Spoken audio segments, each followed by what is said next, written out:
بسم الله الرحمن الرحيم وأفضل الصلاة وأتم التسليم على سيدنا محمد النبي الأمي وعلى آله وصحبه وسلم تسليما كثيرا. Alhamdulillah mes chers frères, j'aurais déjà dimanche dernier, même le mercredi passé aussi, la semaine dernière, Alhamdulillah, on avait ensemble commencé à entamer à parler de la famille en islam. Et bien sûr le couple en islam et la famille en islam pour pouvoir vivre l'islam. Et pas vivre l'islam uniquement dans la mosquée, ou uniquement quand on est avec des frères, ou en prière uniquement, mais vivre l'islam dans son quotidien. On passe combien de temps chez nous, on passe combien d'heures chez nous. Et mes chers frères, il faut savoir que le mariage en islam, c'est une chose qui est très importante. Et mes frères, et même avant de voir l'importance du mariage, ou qui nous donne plutôt l'importance du mariage, c'est que tous les prophètes, alayhimus salatu wassalam, ils ont été mariés. Tous les prophètes, alayhimus salatu wassalam, ils ont tous eu une épouse, ou plus. À l'exception d'un prophète. À l'exception d'un prophète, mais qui va se marier. Isa alayhi salam, il était élevé auprès d'Allah. Mais lorsqu'il va redescendre dans la fin des temps, mes chers frères, il va compléter là-bas, c'est-à-dire avec sa femme, il va se marier. Il va se marier lorsqu'il va revenir, lorsqu'il va redescendre dans Ummat Muhammad sallallahu alayhi wa sallam. Et ça qui fait, mes frères, que tous les prophètes se sont mariés. Tous les prophètes sont envoyés. Donc mes chers frères, c'est une grande tradition, c'est-à-dire dans l'humanité. Le mariage est une tradition dans l'humanité et bien sûr dans l'islam aussi. Mes frères, déjà, lorsque deux êtres se rencontrent et ils s'aiment, ils se marient, ils font une union. Ça, c'est, mes chers frères, l'union, cette union-là de cet homme et de cette femme-là, déjà dans l'humanité, c'est une chose importante. Parce qu'une femme et un homme se rencontrent après se marient, déjà, c'est un moment, un événement. C'est un événement humain qui est de grande ampleur. Mais mes frères, dans l'autre islam, il y a aussi une autre dimension. C'est pas juste l'union d'un homme et d'une femme uniquement, qu'après qu'ils vont avoir des enfants. Mais mes frères, il y a aussi une autre ampleur, une autre dimension au niveau de l'islam, c'est quoi? Lorsque un homme et une femme se marient, là ils viennent de se compléter, ils viennent de compléter leur foi et leur religion.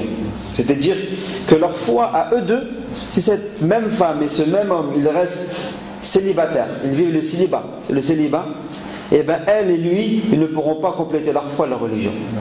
Que s'ils s'unissent. Donc mes chers frères, il y a une autre dimension dans l'islam. Donc mes frères, c'est-à-dire on complète notre dîn et notre foi à travers le mariage. Et là mes chers frères, quelqu'un peut demander, il dit ouais mais moi j'ai pas envie de me marier. D'accord, je vais pas compléter ma religion et ma foi comme vous, mais moi je veux pas le machakil et je veux pas me marier. Il y a des gens comme ça. Et des hommes ils veulent pas se marier, ils veulent rester célibataires. C'est-à-dire ils ont le célibat. Et là mes chers frères, le statut du mariage, les fuqaha le disent, bien sûr c'est du cas par cas, le mariage, mais en règle générale le statut du mariage en islam, il est vivement recommandé. C'est-à-dire c'est une sunna mu'akkada, une sunna confirmée et appuyée. Mais après mes chers frères, les fuqaha disent si c'est-à-dire les gens vivent à un moment de fitna, un moment de fitna où le haram devient très très très facile. Le haram devient comment? Très facile, très tentant, très proche, très accessible. Et là mes chers frères, et la personne a la peur de craquer. La personne elle se voit qu'elle est confrontée tous les jours à cette fitna. Les fuqaha disent cette personne-là, le mariage à lui, il est devenu à lui obligatoire. C'est quelqu'un qui tous les jours il est titillé, tous les jours il y a la fitna qui vient le secouer, et il est dans une ambiance de fitna, et surtout il a la capacité de se marier, et là il est en capacité, en mesure de se marier, là le mariage pour lui est devenu comment? Wajib, fard. Il faut qu'il se marie. Chaque moment, chaque jour qu'il passe sans mariage, alors qu'il peut se marier, juste parce que non, il a peur du mariage, et alors que son dîn il est attaqué, sa foi elle est attaquée tous les jours, et lui il fait que de reculer le mariage chaque jour qui passe mes chers frères, et il est en infraction envers Allah tabaraka wa ta'ala, parce que le mariage il lui règle son problème. S'il se marie, surtout qu'il est en mesure financière de se marier, même modestement, et il peut se marier, et il ne se marie pas, c'est qui prend, mes chers frères, c'est qui est victime? C'est sa religion, à lui, c'est sa foi, à lui qui est victime. Et mes chers frères, il peut arriver devant Allah subhanahu wa ta'ala avec un dîme diminué. C'est pour ça que les ulama, ils ont dit, il faut que tu te maries, c'est wajib, wa farda alayk de te marier. Et mes chers frères, bien sûr, il faut qu'il trouve. Si lui, il frappe aux portes, il demande aux gens, il fait les causes. Moi, je parle de celui qui peut, qui trouve, qu'on lui dit, mon frère, si tu veux te marier, masha'Allah, tu peux te marier. Et lui, il a la capacité, une mesure financière de se marier. Et il dit non, il ne va pas se marier. Cette personne-là, mes frères, c'est-à-dire, elle a délaissé un wajib et elle a délaissé un fard. Mais sinon, le statut en islam normal, c'est sunnah mu'akkada. C'est une sunnah confirmée normale. Là, on vient de parler de qui? De quel cas là? On vient de parler de celui que sa foi elle est attaquée tous les jours, il est sensibilisé, sa foi baisse tous les jours, et qui peut se marier, financièrement, il a même le choix, il peut se marier, et il dit non, cette personne-là, elle vient de délaisser un wajib. Mes chers frères, surtout qu'aujourd'hui, il faut savoir que quand, mes chers frères, un homme et une femme se marient, ils décident de dire on va rentrer dans le halal, et on va se marier dans le halal. Mes frères, wallah, ce n'est pas quelque chose de banal. Aujourd'hui, en 2014, dans le temps, c'est-à-dire dans les turpitudes et la fitane qu'on voit autour de nous, et mes chers frères, quelqu'un qui choisit la voie du halal et qui se marie, mes frères, wallah, il faut les féliciter. Parce qu'aujourd'hui, mes chers frères, il y a beaucoup d'autres moyens que le mariage, des gens qui ont pris. Les gens aujourd'hui, avec la mondialisation, vous connaissez bien la mondialisation. Avec la mondialisation, aujourd'hui, on nous propose des concepts, des nouveaux concepts de relations.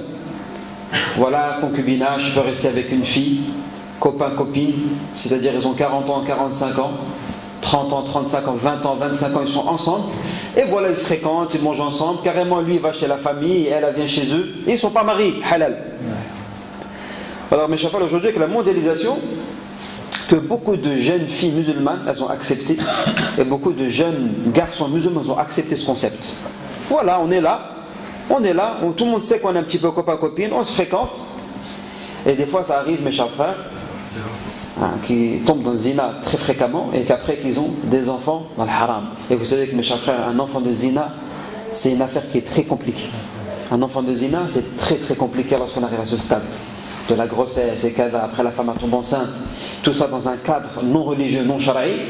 Mes chers frères, regardez, ce nouveau concept, mes chers frères, beaucoup de musulmans adoptent, des jeunes. Mais je ne suis pas pessimiste, je parle juste de là, c'est la réalité, mes frères. Je ne suis pas en train de dire voilà ce qui se passe, et je parle de la communauté, de la maladie de la communauté, mais c'est, mes chers frères, quelque chose qui se passe. C'est pour ça que nous, aujourd'hui, on parle de la famille et du couple, on est obligé de parler de ces choses-là. Alors, mes frères, aujourd'hui, avec toute cette mondialisation, cette jeune fille qui est au lycée, qui est à l'université, a dit non, moi je veux le halal. Moi je veux la voie qu'Allah m'a donnée. Moi je veux me marier c'est-à-dire dans le cadre religieux de din. Et ce jeune garçon qui est tenté aujourd'hui, il va à l'université tous les jours, il est là, et où il travaille, il est tenté tous les jours. Il dit non, moi j'accepte pas ce concept-là qui est haram. La fin c'est quoi? La fin de ce concept c'est quoi? C'est le malheur, mes frères. Il dit non, moi je veux la voie halal. Je veux les liens sacrés du mariage.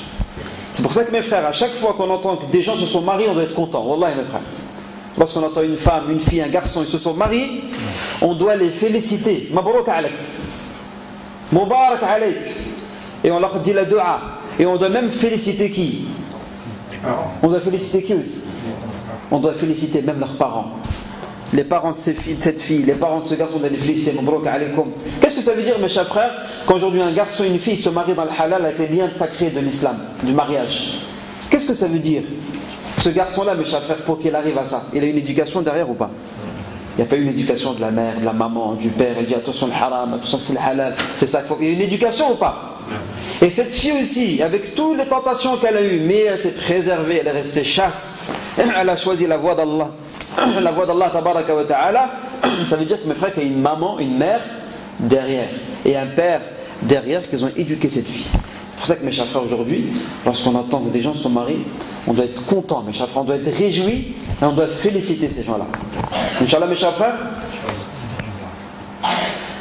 Alors, mes chers frères, chaque personne, il faut savoir, regardez, mes chers frères, quand maintenant il y a deux, ils sont liés par les liens sacrés du mariage. Et deux sont aujourd'hui copains, copines, concubins. Concubins, c'est-à-dire, ils n'ont pas de mariage religieux. Et mes frères, eux, des fois, on trouve carrément des familles qui ont des enfants, mais sans lien de mariage sacré. Et, mes chers frères, est-ce que la différence, elle est grande ou pas entre ce couple qui s'est marié avec les liens sacrés du mariage et ce couple qui est là, son copain, copine, même ils ont des enfants. Mes chers frères, est-ce que c'est la même chose? Non. Mes chers frères, ceux qui sont mariés, ils ont la baraka, ils vivent dans la baraka tous les jours.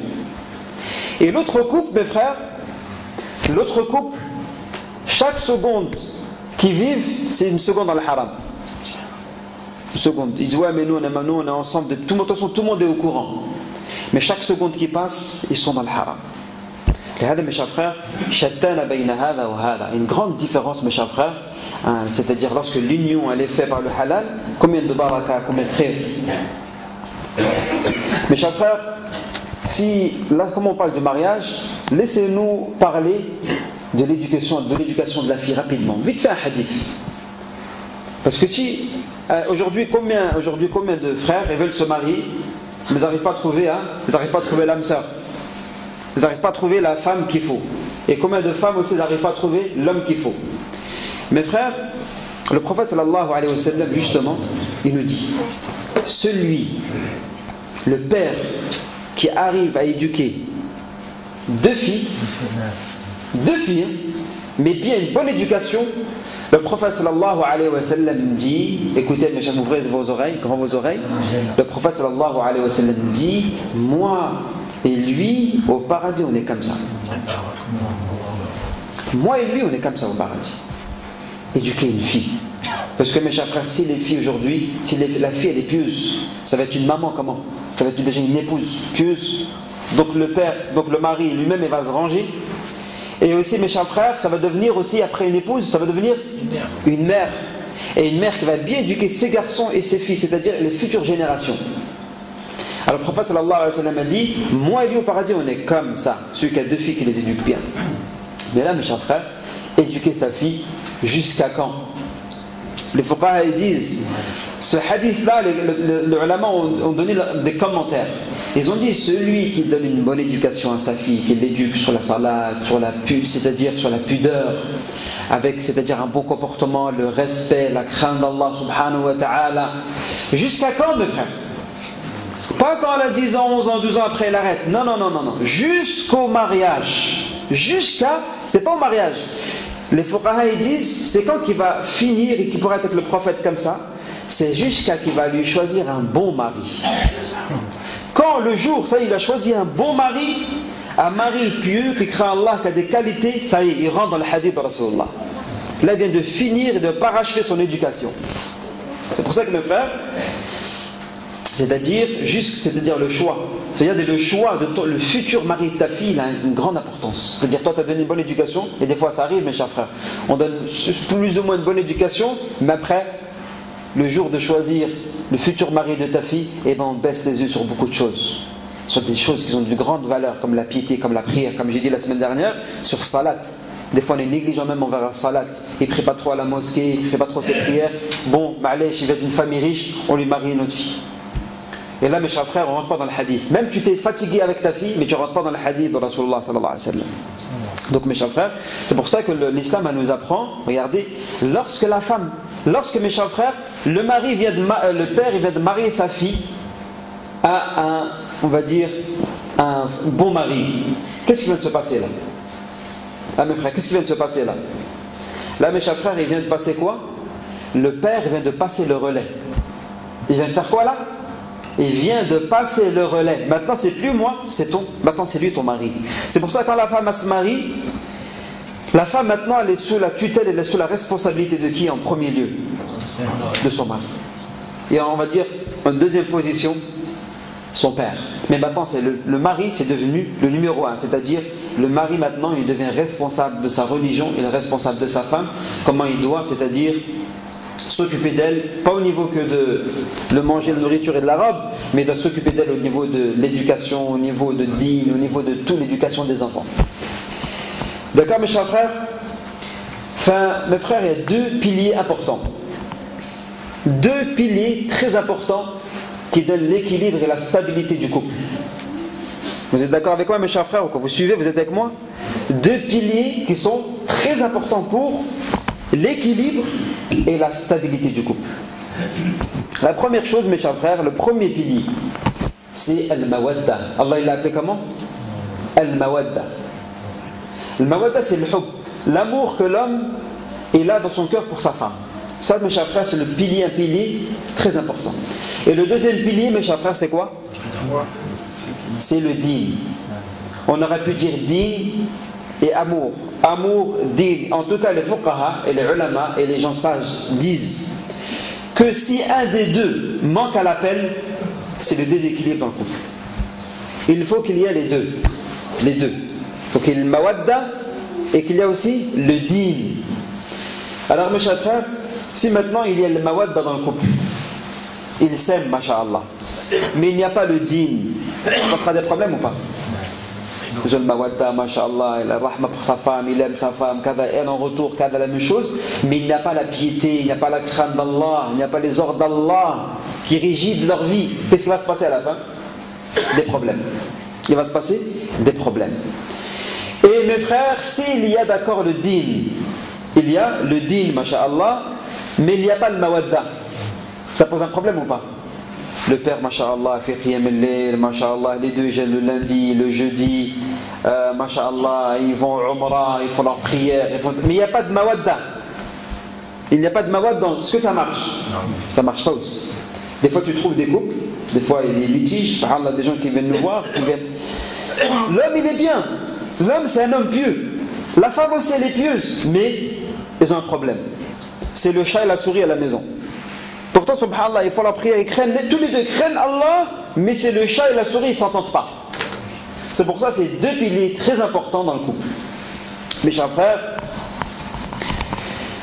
le mawadda, beaucoup de gens pensent, beaucoup d'hommes, surtout mes frères, comprennent que le mawadda, nous on dit l'amour, beaucoup de gens pensent que le mawadda, c'est une faiblesse chez l'homme. C'est vrai ou pas? Même petit enfant, on dit ouais, lui il a le mawadda, lui il est amoureux, lui c'est-à-dire que c'est pas un vrai homme, lui il est faible. C'est vrai ou pas? Beaucoup de gens pensent, surtout beaucoup d'hommes, c'est-à-dire que c'est un signe de faiblesse. Alors que mes chers frères, les fuqaha ils disent qu'en fait le mawadda fait partie de quoi? De la fitra. C'est quelque chose qui est inné en nous, le mawadda. C'est quelque chose de normal chez l'homme et chez la femme. C'est pas quelque chose d'une faiblesse ou un défaut chez l'homme ou chez la femme, mais c'est quelque chose de normal. Ça fait partie de la fitra. Et mes chers frères, c'est pour ça qu'il y a des gens qu'on trouve des fois dans des, on va pas dire la religion, mais on va trouver dans des déviances, dans des sectes, et même des fois dans des religions qui font quoi mes chers frères? Qu'il n'y a pas de mawadda. Exemple, on trouve dans le christianisme des fois que les curés aujourd'hui ou les prêtres, ils ne se marient pas. Et le mariage, c'est-à-dire quand quelqu'un ne se marie pas, c'est-à-dire là, il ne va pas aimer. Et quand il ne va pas aimer, il va avoir un problème dans quoi? Dans sa fitra. C'est-à-dire humainement, il va avoir un problème. Parce qu'Allah Azza wa Jalla, il a fait qu'il y a ça, que l'homme il doit être comme ça, il fonctionne comme ça. Il y a même des sectes aujourd'hui, c'est-à-dire qui parlent de ça, c'est-à-dire il n'y a pas d'homme, pas de femme, pas d'amour, pas de relation. Et ça, mes chers frères, on voit tout ça, c'est des déviances. Et regardez l'islam, mes chers frères. L'islam, c'est pour ça que mes chers frères, les intellectuels non musulmans, à chaque fois, et les scientifiques, à chaque fois, quand ils trouvent quelque chose, il faut une nouvelle découverte. Ils disent, ouais, on a trouvé une nouvelle découverte, kada. Et lorsqu'ils cherchent, mais les musulmans, qu'est-ce qu'ils disent? Mais nous, c'est déjà dans l'islam, à 14 siècles, on parle de ça. C'est-à-dire, mais surtout dans le cadre familial, homme, femme, le couple, au niveau des enfants, au niveau de beaucoup de choses, des problèmes de société que l'islam a déjà résolu il y a combien de siècles? Il y a 14 siècles. Et des fois, ils font des nouvelles découvertes, mais en fait, c'est l'islam. L'islam, c'est-à-dire, on savait déjà, le Coran nous a déjà en parlé, le prophète sallallahu alayhi wa sallam, c'était déjà connu chez déjà tous les musulmans. Alors mes chers frères, Alors regardez, même Allah Azza wa Jal dit Zuyyina linnasi hubbu shahawat minan nisa. Zuyyina linnasi hubbu shahawat. Nous avons enjolivé aux gens, à l'homme, c'est-à-dire Zuyyina linnasi hubbu shahawat minan nisa. C'est quelque chose qui est normal. C'est pour ça que mes frères, le mariage c'est quelque chose qui est très demandé dans l'islam, qui est vivement demandé dans l'islam. Pour toutes les maladies qui apparaissent avec le non-mariage, eh bien elles n'apparaissent pas. Toutes ces maladies qui se développent aujourd'hui, mes chers frères, combien de gens, regardez, combien de gens, mes chers frères, regardez, plein de phénomènes de société. Plein de phénomènes de société. Des gens qui sont mal dans leur peau, le stress, même, bon, on va parler même des gens, des fois qui retrouvent, des gens qui ont fait même des crimes en série, des gens qui récidivent à chaque fois. Lorsqu'on voit, mes chers frères, tous ces phénomènes de société, on voit, ils ont des problèmes ou pas?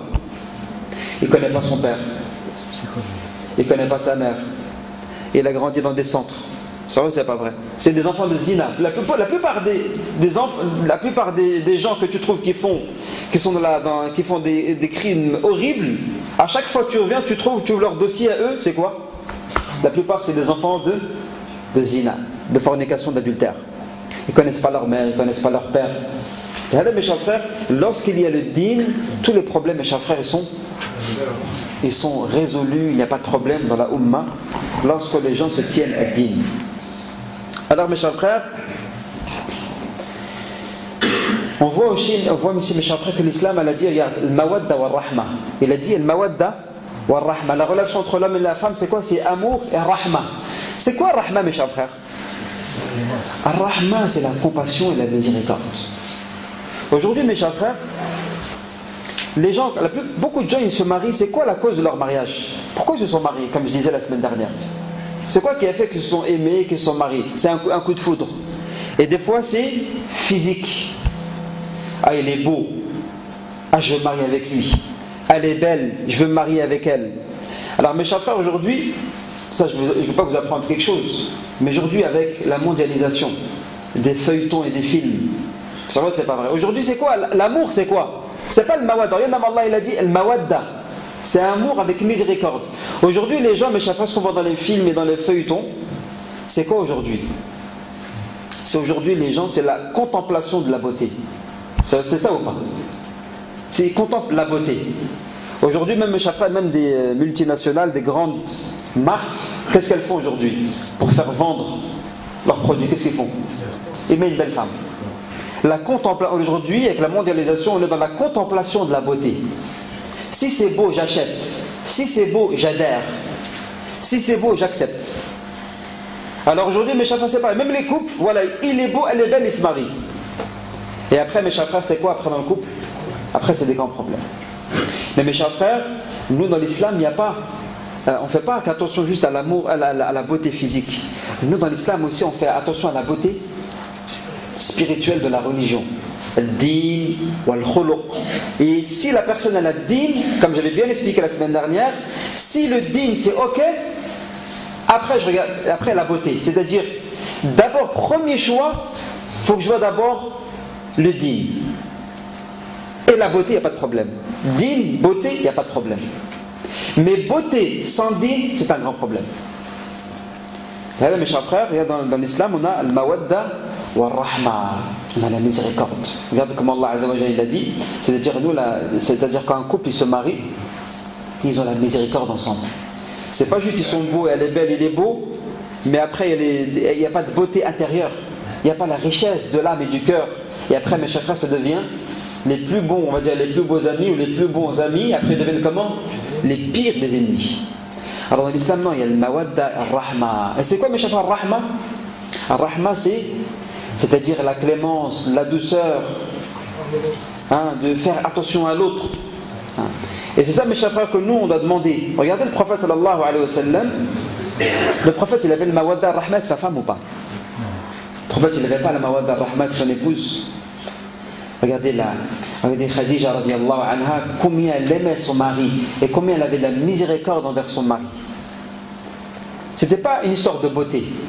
Le prophète, il était beau ou pas? Il était très beau. Khadija, elle était belle ou pas? Elle était belle. Tous les Quraysh, les notables voulaient se marier avec elle. Elle était belle et riche. Mais eux, ils ont dépassé ce cap. Le prophète sallallahu alayhi wa sallam et Khadija, ils avaient avant la beauté physique, ils avaient la grande richesse et la beauté de l'âme. Regardez mes chers frères, la miséricorde qu'ils avaient l'un à l'autre. Lorsque les Quraysh, ils ont mis en quarantaine le prophète sallallahu alayhi wa sallam et sa famille. Vous savez qu'ils les ont mis en quarantaine. C'est-à-dire, ils les ont mis en quarantaine, c'est-à-dire ils les ont exclus de la Mecque et ils étaient sous embargo. Aucune nourriture et aucune boisson ne rentrait. Et il y avait, mes chers frères, la famille du prophète qui mourait de soif et qui mourait de faim. C'est que les enfants, on entendait les pleurs des enfants. Et les femmes qui pleuraient, qui étaient amaigries et qui étaient faibles. Et on connaît des histoires, mes chers frères, jusqu'à qu'un homme, un jour, il est parti faire ce besoin, et avec le bruit, c'est-à-dire il a entendu un morceau de cuir. Un morceau de cuir.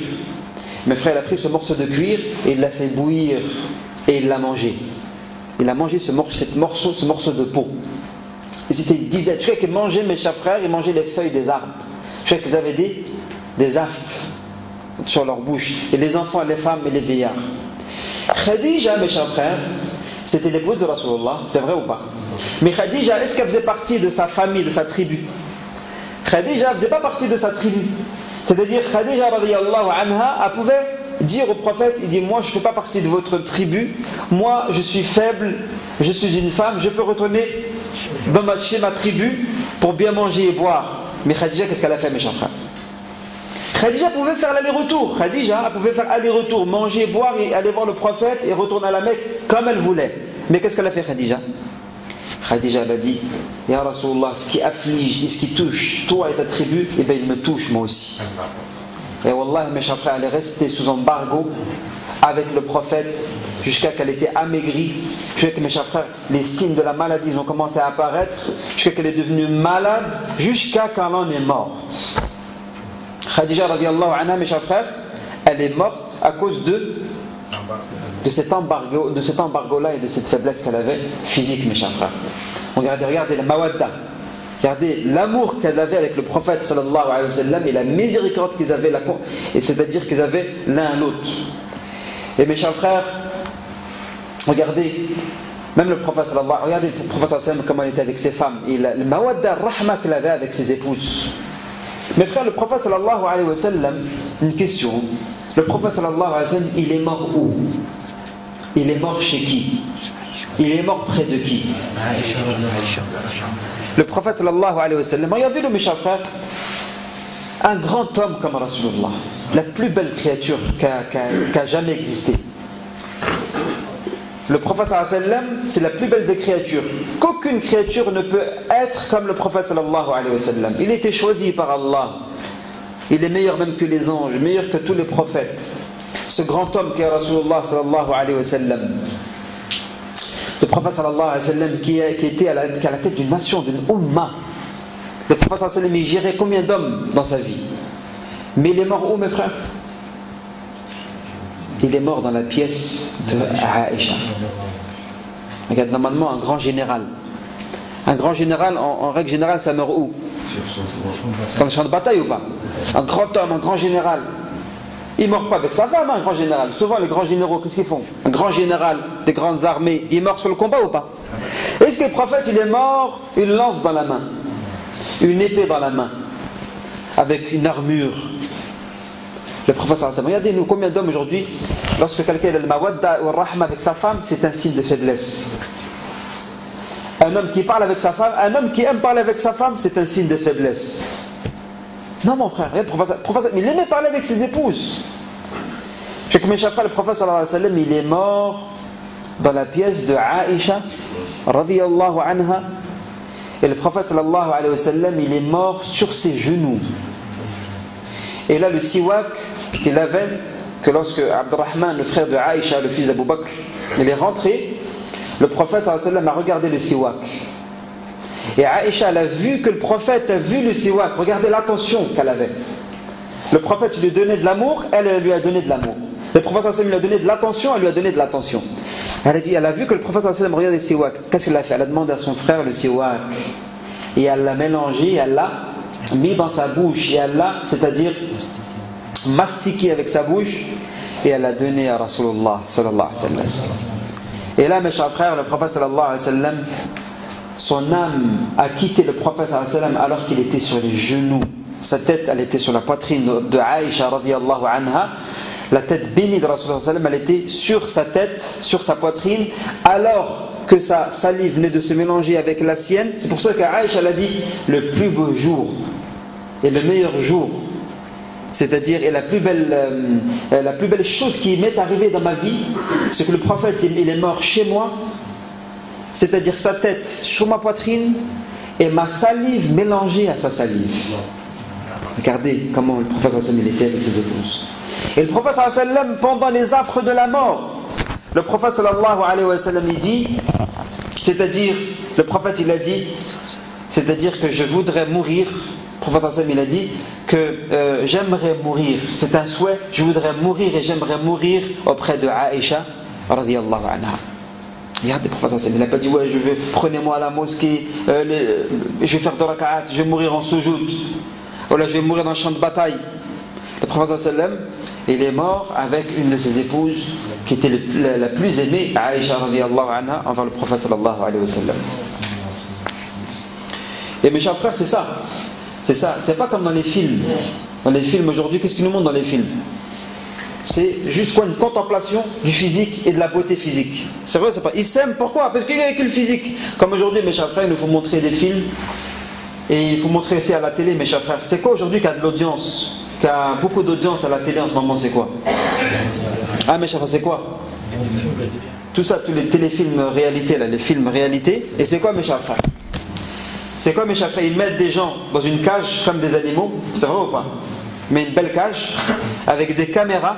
Regardez, mes chers frères, ça, il faut parler de ça parce que c'est grave.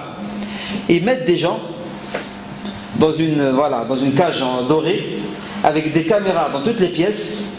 Et ils ramènent des gens qui sont beaux, physiques uniquement, mais si tu vois à l'intérieur, a'udhu billah, à l'intérieur comme ce sont des animaux à l'intérieur, et une beauté physique extérieure, et ils sont dans l'arène, et toute la France regarde. Même les musulmans ils regardent. Alors que mes chers frères, c'est-à-dire, qu'est-ce que ça nous apprend de regarder dans une caméra, de regarder des gens dans une maison? Ça nous apprend quoi ça? Ça nous fait faire quoi? L'islam nous a parlé que l'espionnage est interdit. T'apprends à espionner, t'apprends à regarder chez les gens, t'apprends à regarder des gens à leur insu. C'est ça ou pas? C'est dit lui et toi tu regardes les gens parce que même ces gens-là ils oublient. Toi tu les regardes. Et on apprend les gens à espionner. Mes chers frères, et surtout mes chers frères, qu'est-ce que ça prend? C'est que, comme on a dit, contemplation physique. Regardez, après à la fin, ça finit en coup de poing, Wallah alam, je ne sais pas comment ça finit, mais des gens ils me racontent, ça finit en catastrophe. C'est vrai ou c'est pas vrai? Et les musulmans, ils adhèrent.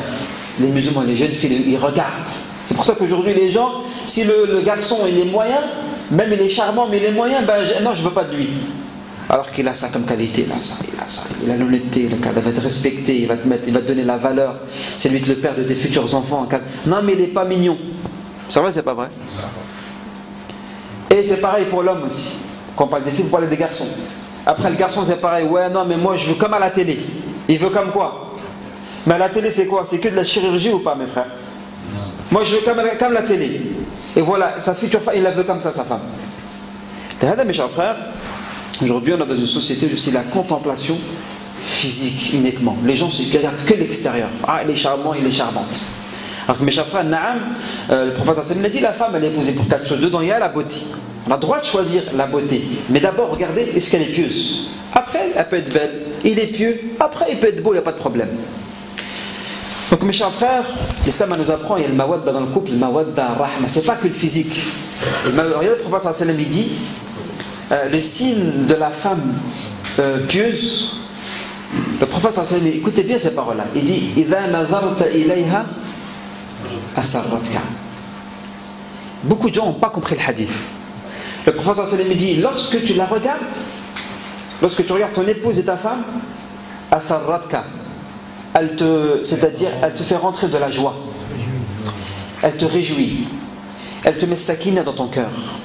Beaucoup de gens pensent qu'il faut qu'elle soit belle, très très belle. Non. Le prophète sallallahu alayhi wa sallam dit, c'est-à-dire quand il y a la mawadda et la miséricorde dans le couple, il y a le din dans le couple. C'est-à-dire, mes chers frères, écoutez-moi bien, lorsqu'il y a le din dans le couple, il te suffit, il y a la miséricorde dans le couple, la rahma et le din dans le couple, il te suffit de voir ta femme pour qu'elle te réjouisse. Vous avez compris ou pas, mes chers frères?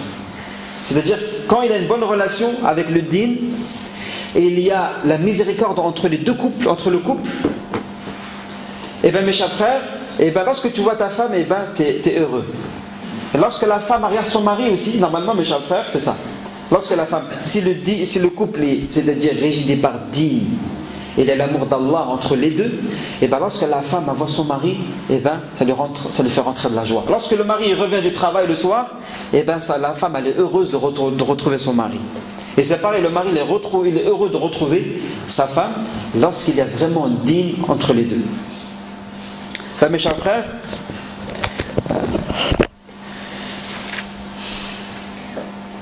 regardez, le prophète sallallahu alayhi wa sallam, il dit, on a parlé de le premier pilier de l'mawadda entre le couple, et le deuxième pilier c'est quoi? C'est le din. Il faut qu'il y ait les deux. On a dit, s'il n'y a pas les deux, s'il manque un des deux, qu'est-ce qui se passe? S'il manque un des deux, eh bien il y a un problème. S'il n'y a que le din, mais il n'y a pas le mawadda entre les deux, ça va faire des problèmes. S'il y a le mawadda, ils s'entendent au début bien, ils s'aiment bien, mais il n'y a pas le din, il y aura des problèmes à la fin. Alors mes chers frères, maintenant je parle du deuxième, le din. Lorsqu'il y a le din, masha'Allah, il y a le prophète sallallahu alayhi wa sallam. Le prophète sallallahu alayhi wa sallam dit, l'homme qui se lève la nuit, regardez mes chers frères, l'homme qui se lève la nuit pour faire salat al-tahajjud, et qui réveille sa femme, et qui réveille sa femme, et le prophète sallallahu alayhi wa sallam mentionne, il dit, et qui prend un petit peu d'eau, et qui lui jette quelques gouttes d'eau sur le visage la nuit pour qu'elle se réveille. Et la femme qui fait ça, qu'elle se lève la nuit et qui réveille son mari avec quelques gouttes d'eau sur le visage et qui se lèvent tous les deux ensemble et qui font la prière ensemble, et bien Allah Azza wa Jal, mes chers frères, il les met dans quelle liste? Il les met dans la liste des dhakirin. Allah écrit cette femme et cet homme, il écrit dans la liste des gens qui font des dévots, des gens qui sont dévots, c'est-à-dire des rappeleurs. C'est des gens qui font le rappel d'Allah tabaraka wa ta'ala. Donc ça c'est pas bon mes chers frères, que l'homme et la femme ils pratiquent le din ensemble. Bon, les gouttes d'eau, les savants ils disent, si elle va accepter, ça ne va pas lui poser de problème, mais c'est pareil pour l'homme, s'il va accepter, ça ne peut pas poser. C'est pas, il ramène un seau d'eau, et il dit, j'ai pratiqué le hadith que j'ai écouté à la mosquée aujourd'hui, et il lui verse un seau d'eau dans la tête. Et il dit, viens, lève-toi, on va faire la prière. Non, s'il n'y a pas besoin d'eau, s'il n'y a pas besoin de gouttes d'eau, alhamdoulilah, il n'y a pas besoin. Hakada, mes chers frères. Et le prophète sallallahu alayhi wa sallam dit, mashallah, que cet homme, ce couple, qui, mes chers frères, ils ont œuvré toute leur vie, qui se sont aimés pour Allah, tabaraka wa ta'ala, le prophète Allah Azza wa Jal dit, Jannati adni yadkhulunaha, wa man salaha min abaihim, wa azwajihim, wa dhurriyatihim, wal malaikatu yadkhuluna alayhim min kulli bab. Comme on a parlé dans le vendredi du sermon, mes chers frères, ceux qui ont œuvré, qui ont fait preuve d'amour pour Allah et qui se sont aimés pour Allah et qui ont avancé, cheminé vers Allah toute leur vie, Allah Azza wa Jal dit des jardins d'Éden, c'est-à-dire le paradis. Jannati adni, ils vont rentrer au paradis ensemble. Jannati adni yadkhulunaha, ils vont rentrer. Wa man salaha min abaihim, et tous leurs ascendants. Ton père, tu vas retrouver ton père, tu vas retrouver ta mère, tu vas retrouver tes grands-parents au paradis. Et après Allah Azza wa Jal dit, tu vas retrouver qui? Wa azwajihim, ils vont retrouver qui? Leur femme. L'homme il va retrouver sa femme au paradis, la femme va retrouver son mari au paradis. Comme ils ont œuvré ensemble dans le din, et bien le film il n'est pas fini, l'épisode il n'est pas fini. Ça va continuer où mes frères? Ça continue après au paradis. C'est pour ça que mes chers frères, la relation de l'homme et la femme il est très importante car elle est éternelle. Imaginez-vous mes chers frères, c'est pas après la mort elle nous sépare, on a fait nos preuves et après on est mort. Non, si l'homme et la femme ils ont le din, ils ont éduqué les enfants sur le din, ils sont aimés pour Allah, et bien c'est pas fini, même après la mort ils vont être éternellement ensemble au paradis. Inch'Allah ta'ala. Wa azwadim wa dhurriyatihim, il y aura aussi mes chers frères qui leur descendance. Et une bonne nouvelle mes chers frères, une bonne nouvelle que Allah Azza wa Jal dit dans le Coran, dans un autre verset, que les gens qui auront les plus hauts degrés au paradis, qui auront fait leur preuve devant Allah et qui auront fait beaucoup d'actions, et qu'ils n'ont plus à Allah subhanahu wa ta'ala, et bien Allah fait allusion, et les savants confirment ça dans le tafsir, que les gens pieux et les femmes pieuses et les hommes pieux, si lui il arrive au paradis et il voit que sa femme elle est en bas, sa femme en fait, lui il est au 98e étage du paradis, sa femme elle est au 90e, ou le contraire, sa femme elle était plus pieuse que lui. Et bien mes chers frères, les savants disent dans le tafsir que la femme ou l'homme il peut demander: Ya Allah, fais-moi monter mon mari, fais-moi que mon mari il soit avec moi au paradis. Ou l'homme il dit: Ya Allah, fais que mon épouse elle est plus bas que moi, Ya Allah, fais-la remonter, échelonner les darajat du paradis pour qu'elles soient ensemble. Et les enfants aussi. Voilà, mes chers frères, regardez le din. Le din, mes chers frères, fait même éternellement après la mort, c'est-à-dire ça continue dans le Jannah, dans le Na'im, Inch'Allah ta'ala. Mes chers frères, il y a des choses encore à voir qui sont encore importantes à voir. Il y a, on va dire, des recettes importantes dans un couple. On va dire il y a 5 recettes très importantes pour agrémenter ce couple-là. Ce couple, il y a 5 recettes que les savants disent qui sont très importantes pour la stabilité du couple. Là, je vais me parler d'abord là de deux piliers. Ça, c'est la base. Et là, je vais me parler de 5 choses qui vont rajouter bonheur, fit dunya, Inch'Allah ta'ala, entre le couple. Donc, mes chers frères, une chose qui est très importante, avant de rentrer dans ces 5 choses, je vais parler d'une chose. Une chose qui est très importante, c'est de respecter la personnalité, que le mari respecte la personnalité de la femme. Et que la femme respecte la personnalité, shakhsiya, on appelle ça shakhsiya, la personnalité de l'homme. Je ne respecte pas ma femme pour son père. Je ne respecte pas ma femme pour la lignée qu'elle a ou par la famille qu'elle a. Non, je respecte sa personne. Et ça, mes chers frères, c'est un pas qui est très important. Si on n'a pas ce pas-là, et ben ça on fait un faux pas et tout le reste n'est pas bon. Donc mes frères, d'abord qui est très important de respecter shakhsiya al-rajul et shakhsiyat al-mar'a. Car mes chers frères, souvent mes chers frères, on a les hommes, surtout nous, la plupart des frères ils viennent là aujourd'hui on vient du continent africain et surtout on vient la plupart du Maghreb, ça va ou pas mes chers frères? Et ça on retrouve, il y a un héritage qu'on a. Hein, c'est que l'homme, surtout chez les Arabes, que l'homme il est comment l'homme? L'homme, à la maison comment il est? L'homme il est gentil, il est cool, comment il est l'homme à la maison? L'homme il est autoritaire. Il est là, il montre c'est moi l'homme, c'est moi le roi de la savane ici. Le roi de la savane, le roi de la jungle c'est moi. Et dès le début il montre, il confirme que c'est moi le roi ici, c'est moi le boss. Ah mes chers frères, et ça mes chers frères c'est un patrimoine, ça c'est un héritage qu'on nous a quoi mes chers frères? Inculqué et hérité. Un héritage qu'on a. On a vu nos parents, on a vu nos grands-parents, toujours celui qui tape sur la table c'est l'homme. C'est comme ça que ça se passe, même il a faux, hein, 100%. Comme ça, je reviens plus sur ma kalima, jusqu'à que je meure, m'enterre, je reviens plus sur ma parole. Je l'ai dit en 1970, et ben je reste jusqu'à ma mort. J'ai dit que ça se passe comme ça, et ben ça se passera comme ça jusqu'à mon dernier jour. Tout ça mes chers frères, qu'est-ce que vous en pensez? Est-ce que ça c'est le din qui nous a appris ça? D'être un petit peu machiste, macho. Comme il est macho, celui qui a... Chaque discussion qu'il y a, c'est qui doit la clôturer? Oui. Chaque discussion entre la femme et l'homme, c'est qui doit clôturer le sujet? C'est qui? C'est l'homme. À chaque fois le dernier mot, c'est qui a le dernier mot? Celui qui a le dernier mot, c'est qui? C'est toujours l'homme. Ça c'est dans nos coutumes à nous, dans nos habitudes. L'homme, c'est lui qui... Alors que mes chers frères, nous on veut quoi mes chers frères? Nous, est-ce qu'on veut reprendre cet héritage, les choses qu'on nous a inculquées, ou nous on veut la vérité? Ou nous on veut quoi? On veut comme le prophète il était, comme le din nous a appris. C'est ça qu'on veut ou pas? Donc les mes chers frères, il y a des choses que nous, dans le hamdulillah, on a des choses que nos parents à nous, nos grands-parents nous ont inculquées, c'est des choses très importantes. Mais des fois il y a des choses, mes frères, qu'on doit mettre un peu de côté. Des choses qu'on doit mettre un peu de côté et prendre le prophète ce qu'il nous a proposé. Et prendre le din ce qu'il nous a proposé, sallallahu alayhi wa sallam. Parce que nous, l'objectif, mes frères, nous on veut réussir ou pas? Nous on veut réussir dans notre din. Et tu ne veux pas réussir dans ton din si tu n'as pas réussi dans ton couple. Si tu n'as pas réussi dans ta famille, Comment tu peux réussir dans ton dîn? Il y a des choses, mes frères, qu'on doit mettre un peu de côté, on doit laisser pour venir. Qu'est-ce que le prophète nous a proposé et comment le prophète il était. D'accord, mes chers frères? Donc, une chose qui est importante, et je pense qu'on va s'arrêter juste à celle-ci, c'est d'éviter quoi? D'éviter les extrêmes. La femme, elle doit éviter les extrêmes, et l'homme aussi, il doit éviter les extrêmes. Donc là, on va commencer par l'homme. L'homme, il doit éviter l'extrême, c'est quoi? Deux extrêmes. L'extrême d'être trop strict. Trop comment? Trop dur, comme on a dit, macho un peu. Trop dur.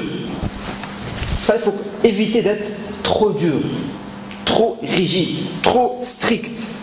C'est comme ça, c'est pas comme ça. Il faut éviter ça. Ah, mes chers frères. Et pourquoi, mes chers frères? Parce que le prophète déjà n'était pas comme ça. Et humainement, ça ne fonctionne pas comme ça. Trop strict. Et mes chers frères, vous savez que lorsque l'homme, tu as vu, des fois nous on a dans nos coutumes, et des fois avant le mariage, qu'est-ce que les gens ils disent avant qu'un jeune il se marie? Qu'est-ce qu'on lui dit? Avant qu'un jeune il se marie, qu'est-ce qu'on lui dit nous? Des fois des gens, qu'est-ce qu'ils lui disent? Ses grands frères et ses oncles, qu'est-ce qu'ils lui disent? Dès le début, dès le début, faut que tu dès le début, faut que tu règles l'affaire. C'est vrai ou pas? Dès le début, il faut que tu sois un lion qui rugit. Comme ça, après, on va savoir aller où sa place. Alors, mes chers frères, ça, même les médecins et les docteurs scientifiques, ils disent que la femme, elle avait, comme je vous ai dit la semaine dernière, la femme, elle est dans son nuage. C'est vrai ou pas? La femme, avant qu'elle se marie, elle est dans un petit nuage. C'est vrai ou pas? Elle est dans un monde, comment? Féerique. Je vais me marier avec un prince charmant, je vais me marier avec un... Alors elle arrive, alors le prince charmant, qu'est-ce qu'on lui a dit, le prince charmant? Qu'est-ce qu'on lui a dit avant qu'il se marie? On lui a dit, il faut que tu sois kassa, il faut que tu sois comme ça, il faut que tu montres la vie, tout de suite t'es qui toi? Alors lui, miskin, lui il est gentil, mais il va se transformer le jour du mariage, et c'est-à-dire les premiers jours du mariage, la femme elle va voir que... Alors mes frères, quand l'homme, la première semaine, le premier mois, l'homme il est machiste, il est là, strict, rigide, kada, qu'est-ce que je voulais dire? Qu'est-ce que tu as voulu insinuer? Kada, la femme elle commence à paniquer ou pas? Et bien la femme elle commence à être traumatisée. La femme elle est traumatisée. Et ce traumatisme il va rester combien de temps? Ce traumatisme il peut rester des années. La femme, ça y est, elle est traumatisée. La première année qu'elle a passée, l'homme il était très dur et très strict, qu'elle a fait attention à ses mots, elle a fait attention à ses gestes, elle a fait attention à tout, qu'elle est devenue comment? Traumatisée. Et après, même il y a des hommes qui subissent, qui sont victimes de ce traumatisme, parce qu'après sa femme elle est bloquée. Il dit mais débloque-toi. Elle dit j'arrive plus à me débloquer. Pourquoi? Parce qu'elle a été traumatisée. Alors que mes chers frères, l'homme c'est celui qui gère les situations. C'est pas celui qui prend les situations par en haut. L'homme, c'est qui? C'est celui qui arrive à gérer les situations. Après mes chers frères, ça c'est un extrême. Et le deuxième extrême aussi qu'il ne faut pas avoir, qu'un homme il ne doit pas avoir, c'est quoi le deuxième extrême? Laxiste. Très laxiste. Un homme qui est comment? Très laxiste.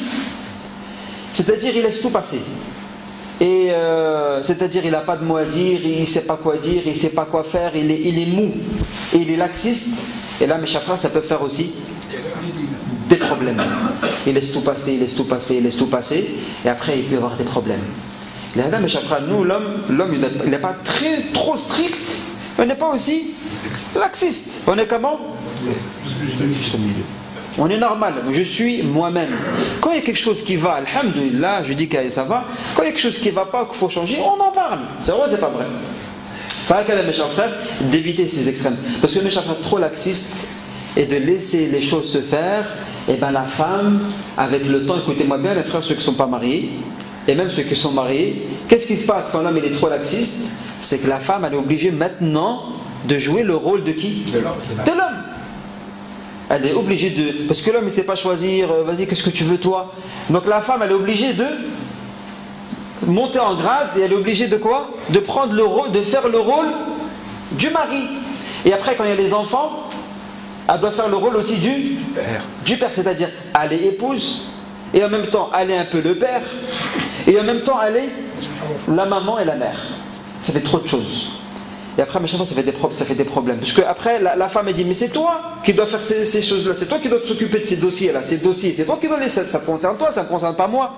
Mais comme il ne les a pas pris, eh ben, ça peut faire des problèmes entre la femme et l'homme. C'est pour ça, mes chers frères, vive le juste milieu. Et aussi, mes chers frères, au niveau de la femme aussi, elle ne doit pas être de deux extrêmes. Elle doit éviter deux extrêmes. La première, mes chers frères, c'est le genre de femme féministe. Vous savez, le féministe, c'est la femme qui dit, ouais, moi le ménage, moi je veux pas trop faire le ménage, je fais trop à manger. C'est vrai, c'est pas vrai. Elle dit, voilà, moi je veux pas, je suis trop surchargée. Et elle veut pas faire les tâches ménagères. Et elle veut s'occuper que de soi, et elle veut faire le strict minimum. Cette femme-là, mes chers frères, ça peut faire des problèmes. Mes chers frères. La femme qui a trop un grand caractère et qu'en même temps elle fait que de se défendre son confort à elle et qui est féministe et qui ne veut pas s'occuper bien de sa maison, de son mari et de ses enfants, ça peut poser des problèmes. Pourquoi, mes chers frères? Parce que le mari, déjà, lui, il fait son devoir ou pas? Le mari, il va, il travaille 7 heures, il travaille 8 heures, il prend ses responsabilités à bras le corps, il est là, et sa femme, elle ne joue pas le rôle, alors là, il va avoir un problème, un déséquilibre. Et aussi, mes chers frères, la femme ne doit pas avoir aussi, mes chères sœurs aussi, la femme ne doit pas avoir l'autre extrême. L'extrême, c'est quoi, mes frères? C'est une femme qui s'efface. Et une femme qui est effacée. Elle dit toujours oui, oui, oui à son mari, oui, naam, naam, oui, oui. Et il lui demande un choix, elle dit c'est comme tu veux, toi. Donc qu'est-ce qui se passe là? Qu'est-ce qui se passe?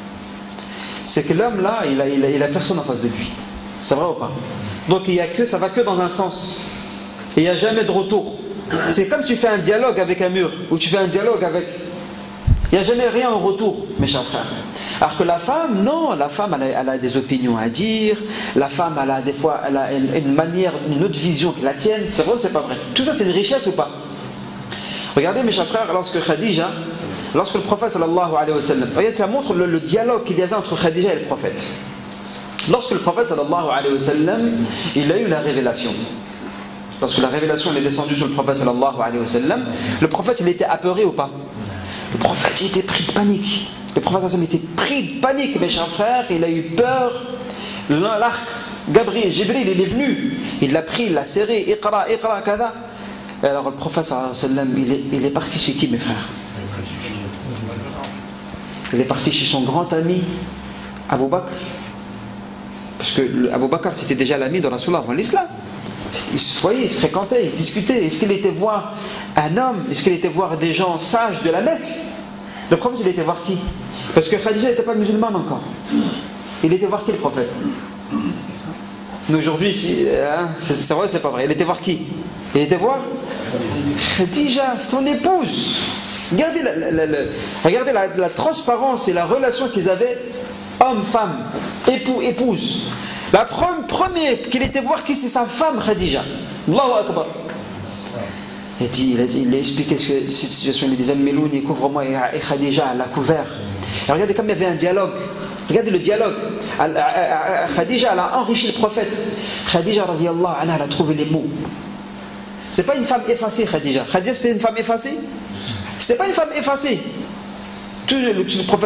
Pourtant le prophète il avait un charisme ou pas? Le prophète il avait un charisme impressionnant. Il y avait des compagnons, ils n'ont jamais regardé le prophète dans les yeux. Il avait un charisme. Il n'y avait que Abu Bakr et Omar qui regardaient droit dans les yeux le prophète. Combien de gens ont embrassé l'islam, ils ont crié le prophète, ils n'ont pas vu le prophète. Ils n'ont pas osé regarder le prophète droit dans le blanc des yeux. Il avait un charisme, le prophète sallallahu alayhi wa sallam. C'était la révélation qui descendait sur lui. Ce grand prophète.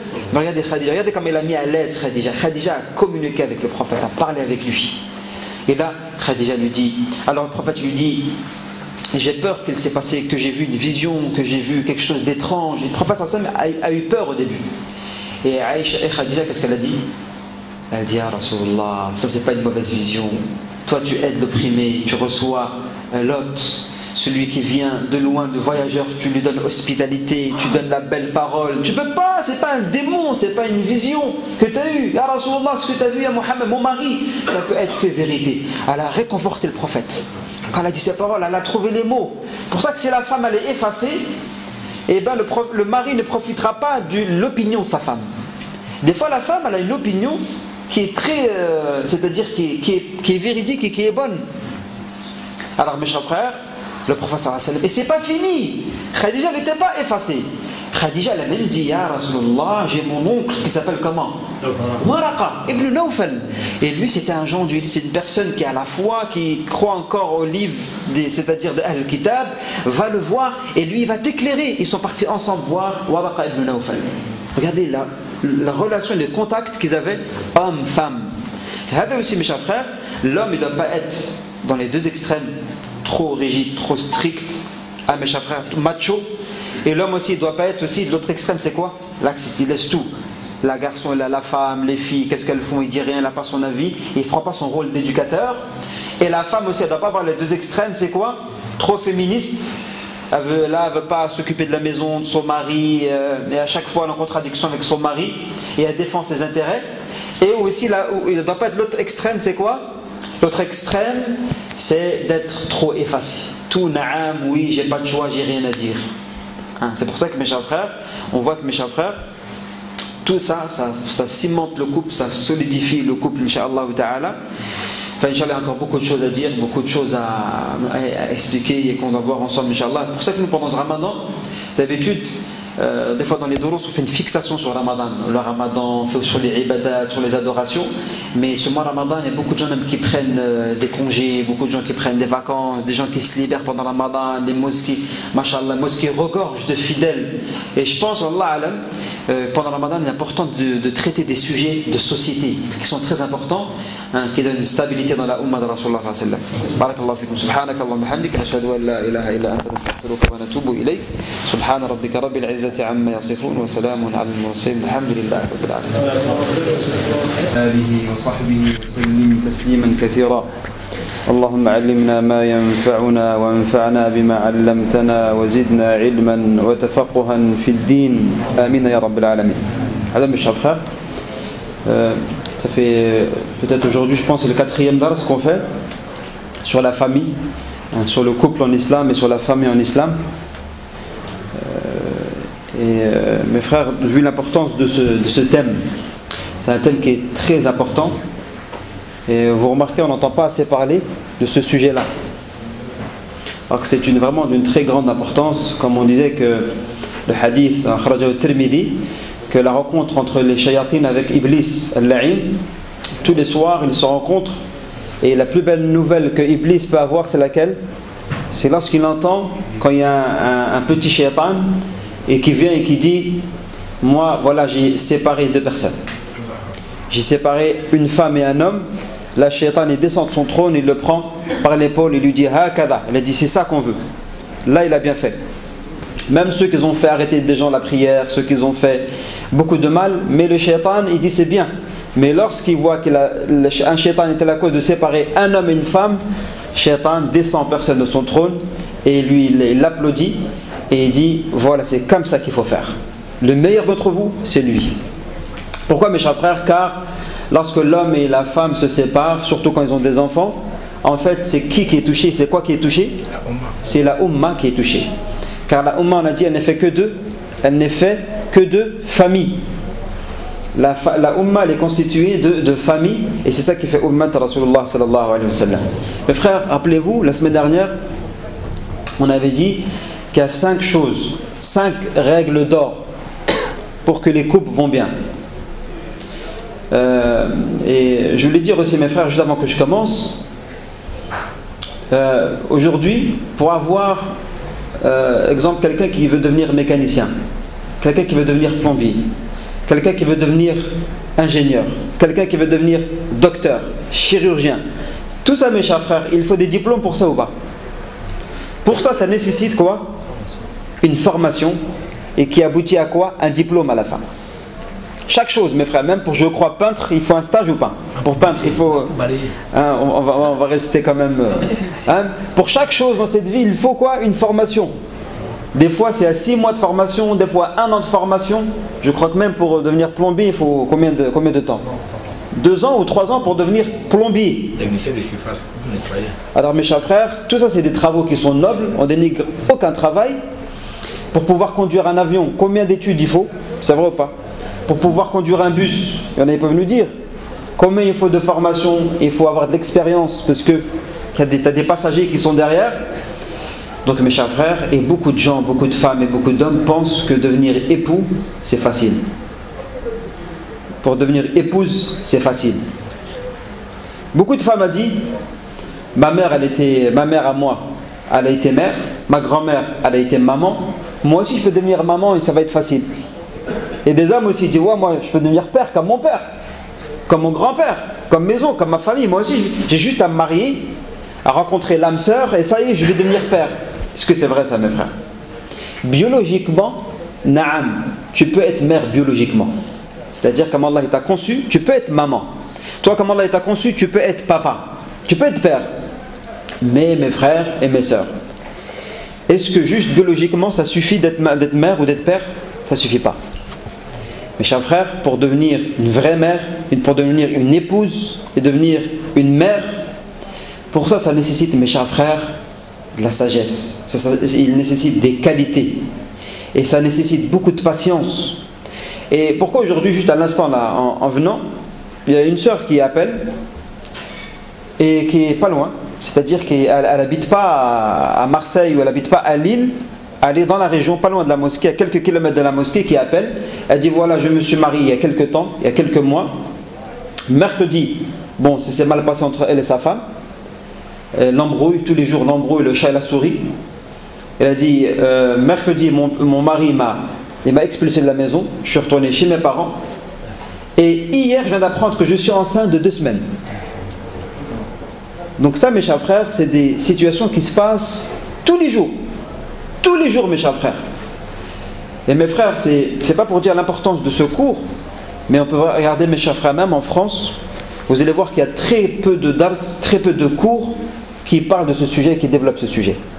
Cherchez, mes frères, cherchez, il y a très peu de dars qui parlent, on va parler de beaucoup de qualités de l'islam qui sont très importantes, mais la famille, le couple, comment la relation l'homme, femme, les enfants, ça on n'entend pas parler, et c'est d'ici qui viennent les problèmes.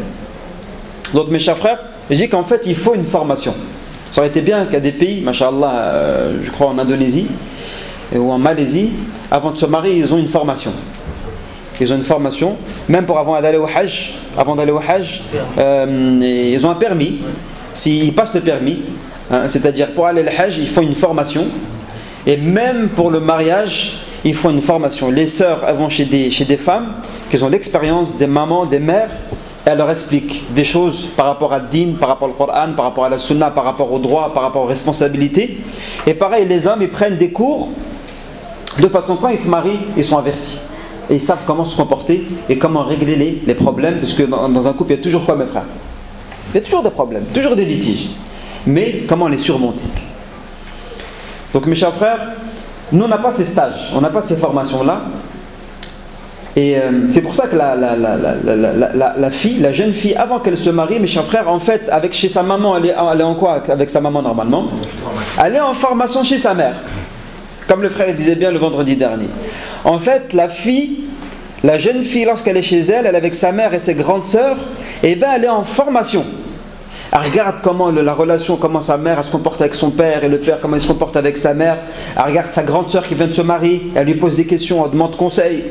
Donc normalement, tout le temps qu'elle est chez elle, sous le toit de ses parents, normalement elle est en stage et en formation. C'est pour ça mes frères, je dis aux sœurs qui ne sont pas mariées, qu'elles apprennent, qu'elles prennent de l'expérience à travers leur famille, à travers leur entourage. Et les mères, peut-être qui m'écoutent là maintenant, qu'elles prennent compte, même qu'ils ont des petits enfants, des petites filles et des petits garçons, que leurs enfants sont en stage, en formation chez eux. Peut-être tout de suite, il faut apprendre les bons réflexes aux enfants, que ça devient normal à 16 ans, 17 ans, pour la fille c'est normal, pour le garçon c'est normal. Donc mes chers frères, Allah ne nous a pas créés pour qu'on nourrisse nos enfants, qu'on les engraisse, et juste qu'on leur achète les beaux habits et les belles nourritures, et qu'on les emmène en vacances, et daïdaï les études. Allez, il faut que tu sois premier de la classe. Allah ne nous a pas créé pour ça.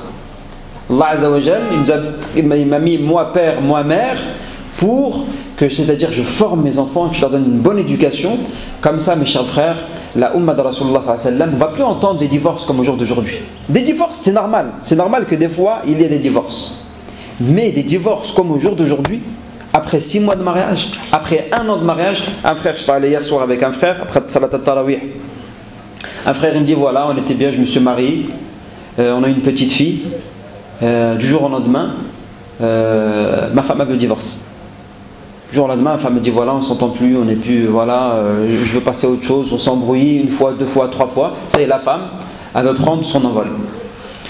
Donc les halal, mes chers frères, c'est pas normal. Tout ce qui se passe, c'est pas normal. Nous qui écoutons, mes chers frères, il faut qu'on écoute sérieusement. Il faut qu'on écoute sérieusement, parce qu'il y a nos descendance, il y a nos frères, il y a nos petits frères, il y a nos petites sœurs, il y a nos enfants qu'on va faire grandir. Donc mes chers frères, tous ces conseils qu'on écoute, ils sont très importants. Donc mes chers frères, 5 grandes règles qui sont très importantes. La semaine dernière, vous vous rappelez ce que j'avais dit mercredi dernier, qu'est-ce qu'on a dit ensemble? Déjà mes frères, c'est important que l'homme et la femme se respectent. Et respectent quoi? Il faut que l'homme respecte qui et quoi? Il faut qu'il respecte la personnalité de sa femme. Toi tu dis, ma femme, c'est Allah qui l'a créée, Allah il l'a choisi pour moi, Allah nous a choisis. Et cette femme-là, elle a été créée par Allah subhanahu wa ta'ala. Je respecte cette femme-là. Et la femme a dit, je respecte mon mari. C'est Allah qui me l'a choisi comme mari. Je dois respecter mon mari. Et je ne respecte pas mon mari que s'il est bien avec moi. C'est ça le problème aujourd'hui. C'est qu'il y a un grand problème dans quoi? Aujourd'hui, chacun il regarde et chacun il cherche ses droits à lui. C'est vrai ou pas? Chacun il dit mon droit, mon droit, mon droit, mon droit. Tu as négligé mon droit. Aujourd'hui, on est dans une société, mes chers frères, où tout le monde cherche, tout le monde veut et cherche quoi? Ses droits. Mes frères, juste là pour voir, il y avait une voisine qui habite près de chez moi, et elle a mis une fessée à ses enfants, un de ses fils, parce qu'il a fait une bêtise, c'était impossible à répéter 1 fois, 2 fois, 3 fois, elle lui a mis une fessée. Vous savez qu'est-ce qu'il lui a dit? Qu'est-ce qu'il a dit à sa mère? Il lui a dit, tu n'as pas le droit, tu n'as pas le droit. Regardez ce qu'il dit. Il dit à sa mère, tu n'as pas, c'est-à-dire on leur inculque des petits, on a le droit, tu as le droit de faire ça, on n'a pas le droit de faire ça avec toi, on a le droit qu'à des petits, s'ils sont mes droits à moi. Alors mes frères, c'est dans un couple, dès le début la femme a dit mes droits, mon droit, tu as négligé mon droit, ouais mais mon droit, et le mari dit mon droit, qu'est-ce qui se passe? Ce couple là il va vers quoi? Il va vers la chute et le déclin. Si tu entends une femme et un homme qui disent j'ai mon droit, sache que dans quelques temps ça va mal finir. Mais mes frères, la femme elle doit dire quoi? Mes responsabilités envers mon mari. Et le mari il doit dire quoi envers sa femme? Mes responsabilités envers ma femme. Donc si tous les deux ils disent ma responsabilité vis-à-vis d'Allah, parce que Allah va me juger Yom al-Qiyamah par rapport à qui? Par rapport à le mari. Par rapport à mon mari, la femme, Allah va me juger par rapport à l'homme avec lequel je suis marié. Et Yom al-Qiyamah, Allah va juger la femme par rapport à l'homme, et Allah va juger l'homme par rapport à la femme que l'amana Allah Azza wa Jalla lui a donné. Donc moi, ce qui m'intéresse le plus, et ce qui est le plus important, c'est quoi? C'est de donner et de faire mes responsabilités. Donc mes frères, remarquez, si moi je pense à mes responsabilités, si moi je pense à mes devoirs, la femme elle pense à ses devoirs, et l'homme il pense à ses devoirs, comment ça va se passer dans le couple? Qu'est-ce qui va se passer dans le couple? Il n'y a que le khir. Vous connaissez l'histoire un jour du prophète sallallahu alayhi wa sallam, un homme il a donné une sadaqa, une partie d'un agneau à son voisin. Il a dit, il a donné sadaqa à un de ses voisins. Et quand le voisin il a reçu cette partie d'agneau, il a dit oui mais moi je vais manger, mais il y a plus pauvre que moi. Je vais la donner à mon voisin. Il a donné à son voisin. Et quand il arrivait à la main du deuxième voisin, le deuxième voisin il était content, mais il s'est rappelé, il dit oui, mais j'ai un voisin moi je vais manger de la viande ce soir, et j'ai mon voisin qui est plus pauvre que moi encore. Et qu'est-ce qui s'est passé mes frères? Elle est revenue au premier. Regardez, quand tout le monde pense au devoir, tout le monde profite, tout le monde est content, tout le monde est bien. Mais quand tout le monde veut chacun veut, c'est-à-dire ses droits, c'est là où les problèmes y viennent. La fille a dit mes droits, le garçon il dit mes droits, la femme a dit mes droits, l'homme il dit mon droit, et ça c'est des problèmes, c'est Shaitan qui joue entre la famille, mes chers frères, et c'est tout le monde qui perd à la fin.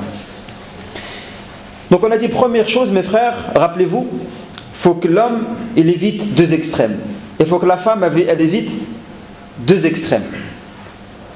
C'est pas bon les extrêmes, il ne faut pas être extrémiste. Faut pas. Ah, masha'Allah. Faut pas les extrêmes. Donc l'extrême de l'homme, c'est quoi? Trop strict. L'homme, trop strict. Dès le début, il montre que c'est lui c'est lui le boss à la maison. Dès le début, Kada, il est dur, il est rigide, strict. Dès le début, la femme, elle croyait qu'elle allait rencontrer un prince charmant. Et là, elle voit que l'homme, il est là, c'est moi, c'est moi, c'est moi. Donc ça, c'est pas bon, trop strict. Parce que mes chers frères, qu'est-ce qui fait quand on est trop strict? Et bien la femme, elle fait quoi? Elle se rétracte. Et après, c'est l'homme qui paye les pots cassés. Après, tu vas être victime de ce que tu as fait. Après, la femme, elle est crispée. Et elle n'est pas, c'est-à-dire à l'aise avec toi. En fait, elle n'est pas à l'aise avec toi. Donc, elle ne parle pas comme elle veut, elle ne fait pas comme elle veut. Et c'est qui paye à la fin? C'est toi. Parce que tu as une femme qui est toujours serrée et stressée. Et aussi, il ne faut pas être comment? Pas trop strict et pas trop laxiste. Laxiste, ça fait des problèmes, ça aussi. Beaucoup de gens pensent que quand je suis gentil, ben, il n'y a pas de problème. Mais non, quand tu es trop gentil, il y a des problèmes. Car mes frères, même des études ont été faites que la femme, elle a besoin de ressentir qu'elle est avec qui? Il y a qui est avec elle? Elle a besoin de qui, la femme? La femme, elle a besoin d'une épaule. La femme, elle a besoin d'un homme. La femme, elle n'a pas besoin d'une autre femme. La femme, elle a besoin d'un homme, la femme. Donc si l'homme, il est trop gentil, trop bon, trop oui, hein, que de la caresse, et bien la femme, à un moment, va sentir qu'il n'y a pas elle n'a pas un homme à côté. Elle n'a pas une épaule forte à côté. Donc mes chers frères, il faut avoir le juste milieu. Pas trop laxiste et pas trop strict. Comme le prophète il nous a appris, et comme le prophète Sam il était juste milieu. Et la femme aussi, elle doit éviter deux extrêmes. La femme trop féministe, qui veut faire la concurrence à l'homme, toujours le dernier mot, c'est moi qui ai raison, c'est toi qui as tort. À chaque fois, elle veut tenir tête à l'homme. Et elle, c'est-à-dire une femme qui veut devenir homme maintenant. Il y a deux hommes à la maison. C'est elle qui veut commander, c'est elle qui veut savoir, c'est elle qui veut gérer le compte, c'est elle qui veut gérer les choses de la maison. Ça, c'est un problème. Parce que là, mes chers frères, il va y avoir deux hommes à la maison. Et la femme aussi, l'autre extrême, c'est quoi? L'autre extrême, c'est effacer. La femme effacée. La femme, oui, na'am. Et c'est-à-dire, elle n'a pas d'avis. Son mari, des fois, lui demande son avis comme tu veux, toi. Trop effacée. C'est-à-dire, des fois, la femme, elle mélange entre quoi? Des fois, elle mélange du fait d'être une femme obéissante. Et des fois, elle passe, elle veut être obéissante, mais après, elle s'efface. Non, obéissante. Mais quand tu as quelque chose à dire, quand tu as quelque chose, toi, qui ne te convient pas, tu le dis. Quand tu as un autre avis, tout simplement. Des fois, la femme, elle a un autre avis que l'homme. Elle expose son avis. Et le prophète sallallahu alayhi wa sallam lui-même, il a profité de ses épouses ou pas? Le prophète, maintes fois, le prophète sallallahu alayhi wa sallam, des fois, il prenait l'avis de sa femme. Et des fois, vous savez l'histoire qui s'est passée lorsque le prophète sallallahu alayhi wa sallam et tous ses compagnons, le prophète sallallahu alayhi wa sallam leur a promis de faire quoi? De faire le Umrah. Al-Hudaybiyah. Tous les compagnons, ils voulaient retourner à la Mecque, ils voulaient sentir l'odeur de Mecca, ils voulaient revoir à la Kaaba. Ils ont été exilés, ils ont été jetés de chez eux, chassés de chez eux. Et le prophète leur dit, c'est bon, faites vos bagages, on va à la Mecque, faire le Umrah. Oh, ils étaient contents, c'était un des plus beaux jours de leur vie. Et quand ils arrivent au faubourg et près de la Mecque, qu'est-ce qui se passe? Eh bien voilà, les Quraysh ne veulent pas que les musulmans rentrent à la Mecque. Alors là, il a failli avoir la guerre. Alors, la Quraysh a envoyé des notables pour qu'il y ait quoi? Une discussion. Et il y a eu quoi, mes chers frères? Un sulh entre le prophète, entre les musulmans et les Quraysh. Et le prophète sallallahu alayhi wa sallam, donc parmi le sulh, c'est qu'ils ne font pas le petit pèlerinage cette année. Alors qu'ils avaient fait des kilomètres, ils avaient tout laissé pour faire le Umrah. Et là, le prophète leur dit, écoutez, maintenant il n'y a pas de petit pèlerinage et on va retourner à Médine. C'était la douche froide pour les Sahaba radiyallahu anhum. Douche froide, ils étaient là. Après, même Omar Khattab dit, Rasulallah, c'est qui est dans la vérité? C'est nous qui sommes dans la vérité? C'est nous là, c'est eux. C'est qui décide, ya Rasulallah? Omar, il s'est mis en colère ce jour. Il dit, ya Rasulallah, c'est qui dicte les lois? C'est qui est dans le haq? Allah, il est avec qui?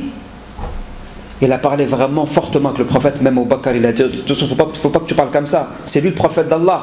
C'est lui, on doit suivre, la réussite elle est avec lui. Alors le prophète sallallahu alayhi wa sallam, il a dit, allez maintenant rasez-vous.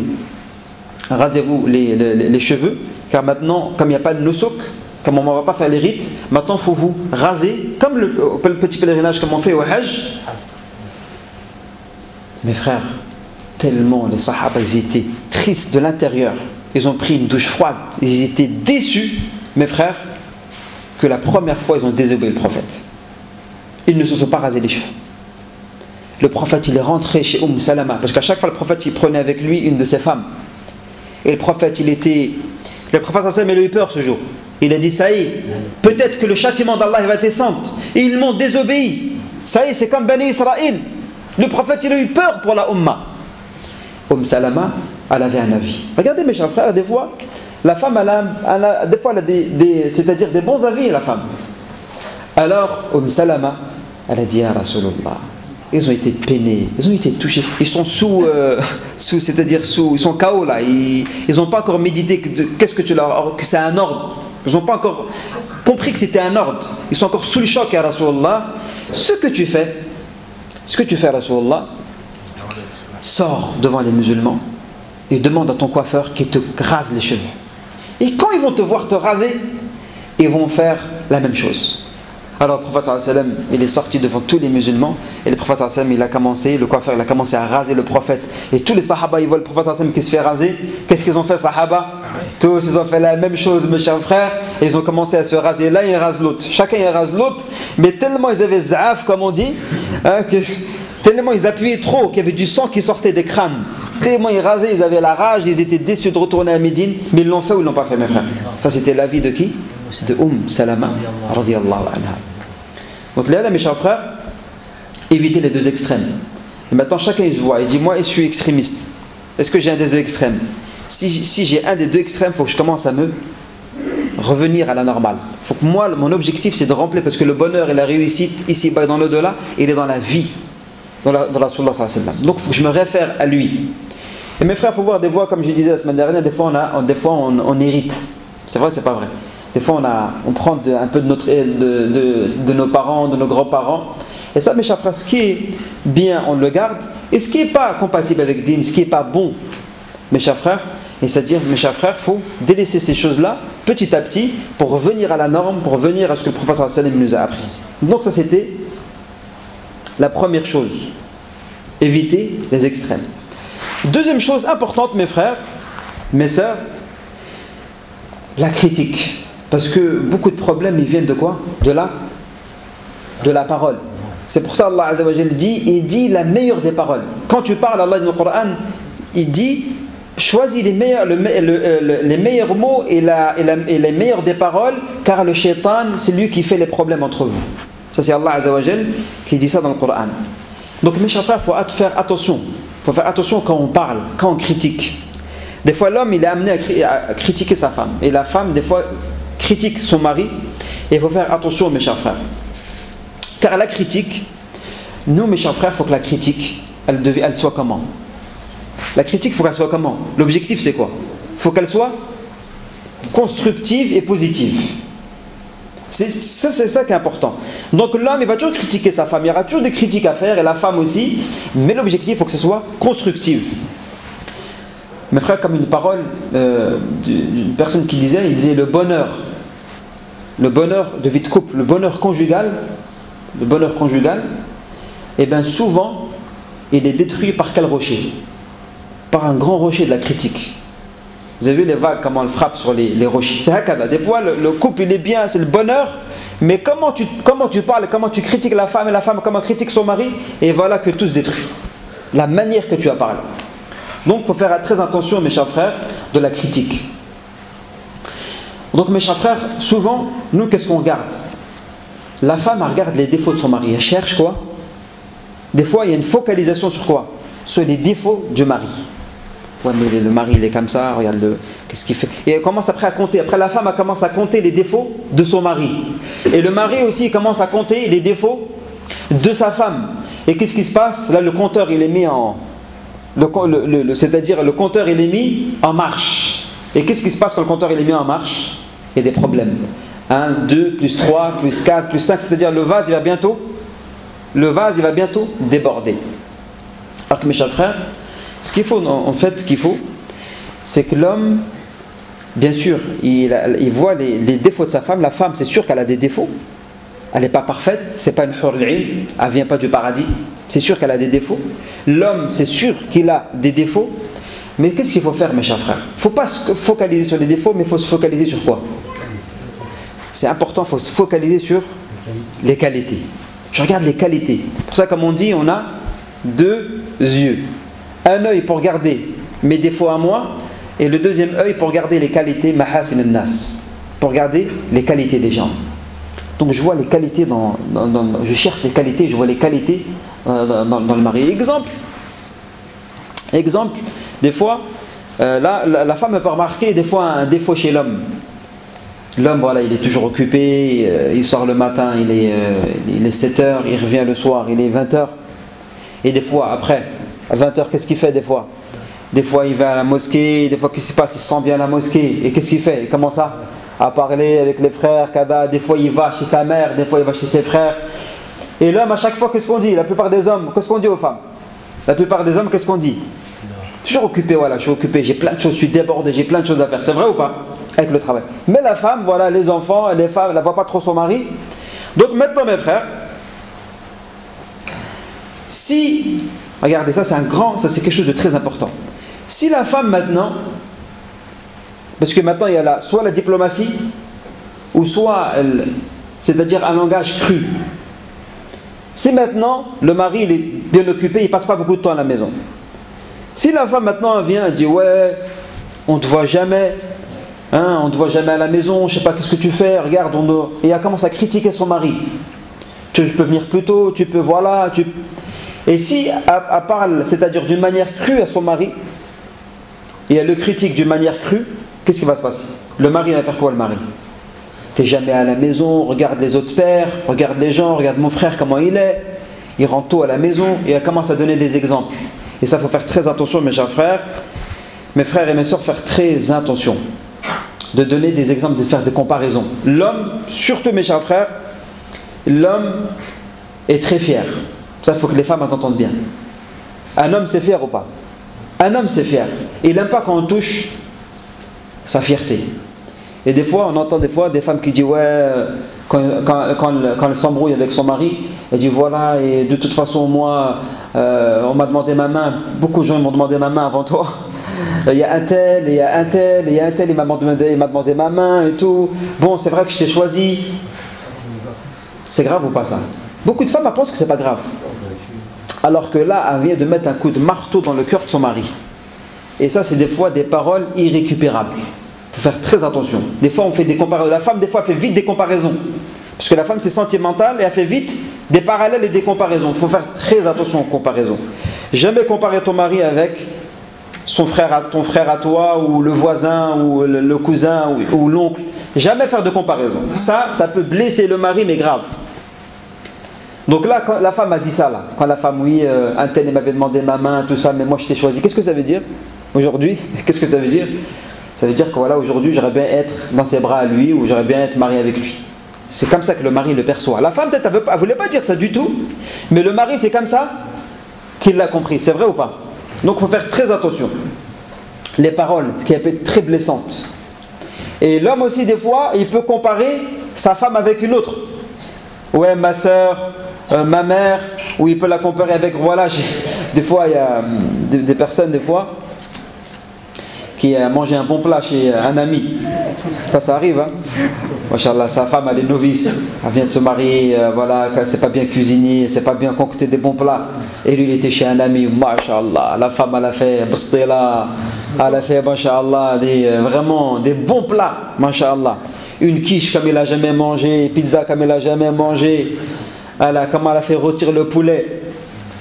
Alors, bon, elle a fait son devoir, l'épouse de ton ami, elle a fait son devoir, elle a invité, alhamdoulilah. Et toi, tu reviens à la maison, qu'est-ce que tu dis?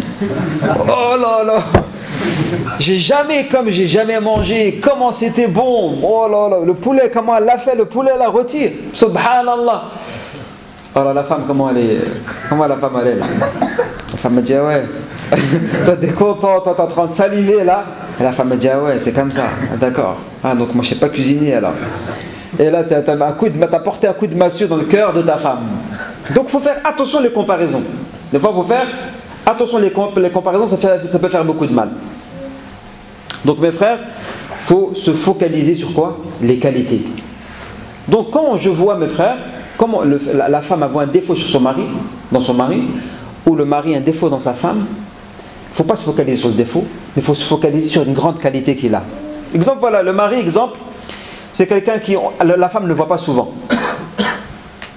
Hein, qui a un petit peu qui ne donne pas trop ses droits, ou des fois l'homme il est un peu nerveux.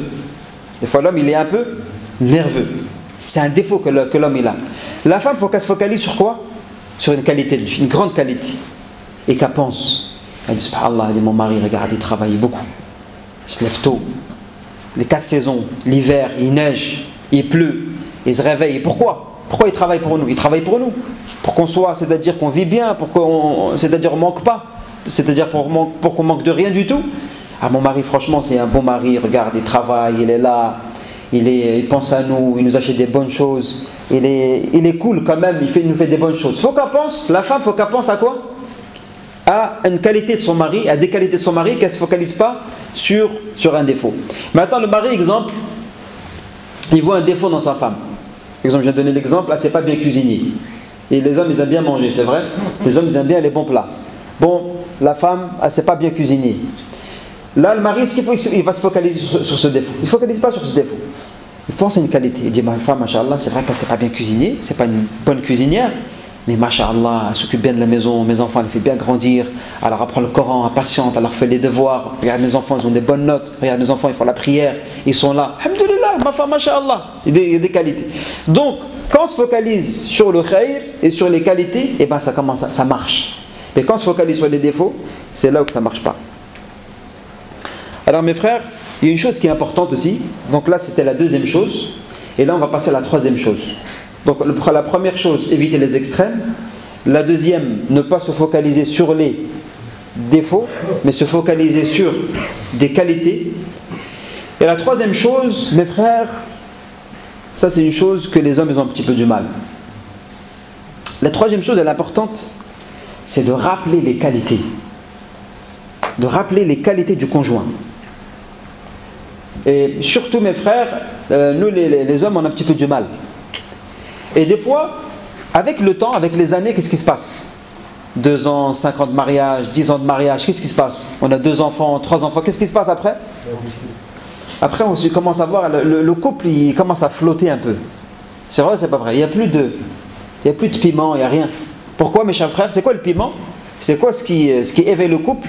C'est quoi mes chers frères? Les bonnes paroles qu'on fait et les qualités. Vous avez vu mes chers frères, lorsque la personne vient de se marier, il jette des fleurs sur sa femme ou pas? Il lui fait des fleurs. Tu es comme ça, tu es comme ça. Et la femme aussi, elle fait ça à son mari. Ouais, j'ai vu tes qualités. Mais après, ça s'estompe. Avec les années, ça commence à quoi? À régresser, jusqu'à que lui ne fait plus de compliments à sa femme et la femme ne fait plus de compliments à son mari. Et là, qu'est-ce qui se passe mes frères? Et bien le couple il commence à flotter et à flotter. C'est pour ça que mes chers frères, il faut quoi? C'est important de faire des compliments. Vous avez vu quand Aïcha radiallahu anha, j'ai dit, je pense la semaine dernière, quand Aïcha radiallahu anha elle a demandé au prophète, elle a dit au prophète d'Allah, il a dit comment il est ton amour pour moi? Le prophète sallam qu'est-ce qu'il a dit? Le prophète sallam il dit comme l'uqda, comme le nœud. Et Aïcha l'a pas lâché. Elle lui dit mais comment ce nœud il est? Comment il est toujours ce nœud? Le prophète sallam il a dit il est toujours comme il est. Donc la femme elle a besoin d'être réconfortée. Et l'homme aussi il a besoin d'être réconforté. Des fois l'homme, mes frères, fait des grands sacrifices, mais la femme ne voit pas. Des fois l'homme il fait des grands sacrifices. Lui, et en plus l'homme, mes frères, vous savez bien qu'un homme, il est dans sa personnalité, il n'aime pas trop se plaindre. C'est vrai ou pas? Un homme, il n'aime pas trop se plaindre. Voilà, j'ai eu des galères. Voilà, mon patron il m'a pris la tête. J'ai eu telle galère. Lui rentre chez lui, il ne veut pas trop se plaindre. Donc des fois la femme, elle ne connaît pas les sacrifices que l'homme il a enduré toute la journée et tous les jours lorsqu'il va au travail. Donc l'homme, mes chers frères, il a besoin de reconnaissance aussi. Que la femme, des fois, elle dit, machallah, elle lui dit, t'es un bon mari. Elle dit, machallah, tu t'occupes bien de nous, tous on est fiers de toi, machallah. Et elle jette des fleurs sur son mari. Le mari, il n'est pas trop, parce qu'il ne faut pas trop en faire, parce que l'homme, il est un petit peu comment? L'homme, il ne faut pas trop lui en faire. Quand tu fais trop de compliments, ça peut se retourner comment? trop de fleurs, et ben l'homme après peut prendre ça comme une, c'est-à-dire comme une chose, pas comme des compliments. Pour ça, il faut faire des compliments à l'homme, pas trop excessivement, et la femme aussi, l'homme il doit faire des compliments. Parce que mes frères, des fois quand on arrive, on rentre à la maison, surtout quand la femme elle est au foyer, et la femme elle s'occupe de 5 enfants, 6 enfants, elle est là, elle les nettoie, elle les éduque, c'est-à-dire elle leur apprend le Coran, elle les donne une bonne éducation de la religion, et elle est là à la maison. Elle fait un grand sacrifice ou pas, la femme? Toi quand tu viens du travail, tout est propre ou pas? Quand tu reviens du travail, il y a tout qui est clean. À chaque fois que tu rentres du travail, il y a tout qui est propre. Pour toi, c'est devenu normal que la maison elle est propre. C'est comme si elle était toujours propre et que personne ne la mettait au propre, la maison. Alors que mes frères, en fait, non. Cette maison, en fait, tous les jours, les enfants, ils font le bordel. Ça va ou pas? Tous les enfants, ils retournent à la maison tous les jours. Mais la femme, tous les jours, elle remet la maison propre et en état. Donc, c'est un sacrifice. Surtout quand la femme, elle est toujours à la maison avec ses enfants, elle s'occupe d'eux. Le mari il doit, c'est-à-dire jeter des fleurs sur sa femme, c'est-à-dire la réconforter et dire Masha'Allah, kada, kada, kada. Et ça, mes chers frères, ça rajoute le mahabba et le mawadda entre le couple. Après, mes chers frères, il y a une chose importante, il y a, c'est-à-dire l'entretien, s'entretenir physiquement. Ça, c'est important. Un jour, il y avait Omar ibn Khattab radiyallahu anhu. Omar ibn Khattab radiyallahu anhu, il était calife. Et une femme, elle est venue se plaindre du calife. Elle lui dit à Omar, il y a le calife des musulmans. Et il dit, je ne m'entends pas avec mon mari, c'est les problèmes, c'est toujours les embrouilles avec mon mari.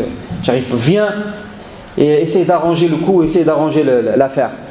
Alors, Omar ibn Khattab radiyallahu anhu, mes frères, il rentre dans la maison et il voit le mari, les cheveux ébouriffés, vous savez les cheveux comme ça, mal habillés, avec des ongles, avec les ongles longs. Il a dit subhanallah, qu'est-ce qui s'est passé, qui cet homme-là? Et c'était le mari de cette femme, vraiment mal habillé, vraiment avec l'odeur qui dégageait, tout ça. Donc il a compris que les problèmes d'où il venait, Omar Khattab radiyallahu anhu.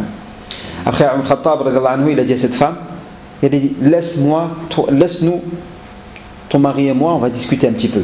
Alors la femme elle est partie. Et Omar Khattab radiyallahu anhu, il a dit maintenant, il a fait un relooking. Il a dit maintenant, il faut que tu me coupes ses cheveux, tu t'entretiens, tu vas chez le coiffeur. Il est parti, mes chers frères, il s'est coupé les cheveux, il s'est fait la coupe, il s'est machallah bien habillé, il s'est mis du parfum, kada, kada, famt. Il s'est taillé les moustaches, il s'est coupé les ongles, en état, ils sont bons. Masha'Allah. Alors Omar Khattab radiyallahu anhu, avec cet homme-là, c'était on dirait un autre homme. Il a changé. Alors quand Omar Khattab radiyallahu anhu, il a fait rentrer la femme, il a dit Bismillah, tu peux rentrer maintenant. Et après, c'est-à-dire la femme elle est rentrée et l'homme il s'est rapproché de sa femme et il lui a mis sa main sur son épaule. C'est-à-dire maintenant c'est bon, on va s'entendre, Inch'Allah ta'ala. Il a mis sa main et la femme lui dit comment tu oses me toucher alors que tu es devant le calife? Elle ne pensait pas que c'était son mari. Elle ne pensait pas que c'était son mari, il a changé. Elle dit mais c'est moi ton mari. Ah c'est toi mon mari, Masha'Allah. C'est-à-dire tout avait changé. Et le prophète Omar Khattab radiyallahu anhu, il avait compris un petit peu le problème d'où il venait. Et Omar Khattab radiyallahu anhu, il a dit que les femmes elles aiment que leur mari ils se tiennent, c'est-à-dire qu'ils s'entretiennent pour elles comme les hommes ils aiment que leurs femmes s'entretiennent pour elles. Il y a aussi Ibn Umar, regardez, ou Ibn Abbas, que le sahaba lorsqu'il venait chez lui, il remarquait que même quand il était chez lui, il était quand même agréablement bien habillé. Il était bien quoi, il était... Et les gens lui ont dit, Ibn Abbas, mais t'es chez toi, comment même chez toi tu es habillé comme ça? Il a dit, naam. Il a dit, comme j'aime que ma femme elle se fait belle pour moi, chez moi, à la maison, j'aime aussi que je me fasse belle pour elle.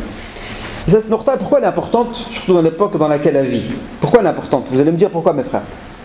Si le mari il rentre du travail, et lui depuis 8h du matin, il est dehors sur Paris, ah mes frères, et il rentre le soir à 20h, et il rentre et il trouve à la maison sa femme, mais habillée pas très bien, pas très coquette, et en plus il y a l'odeur des oignons, hein, et pas coiffée, pas... Et il rentre comme ça, les enfants. C'est vrai qu'elle a eu une dure journée, Mais il arrive et la femme, l'accueil, il est vraiment...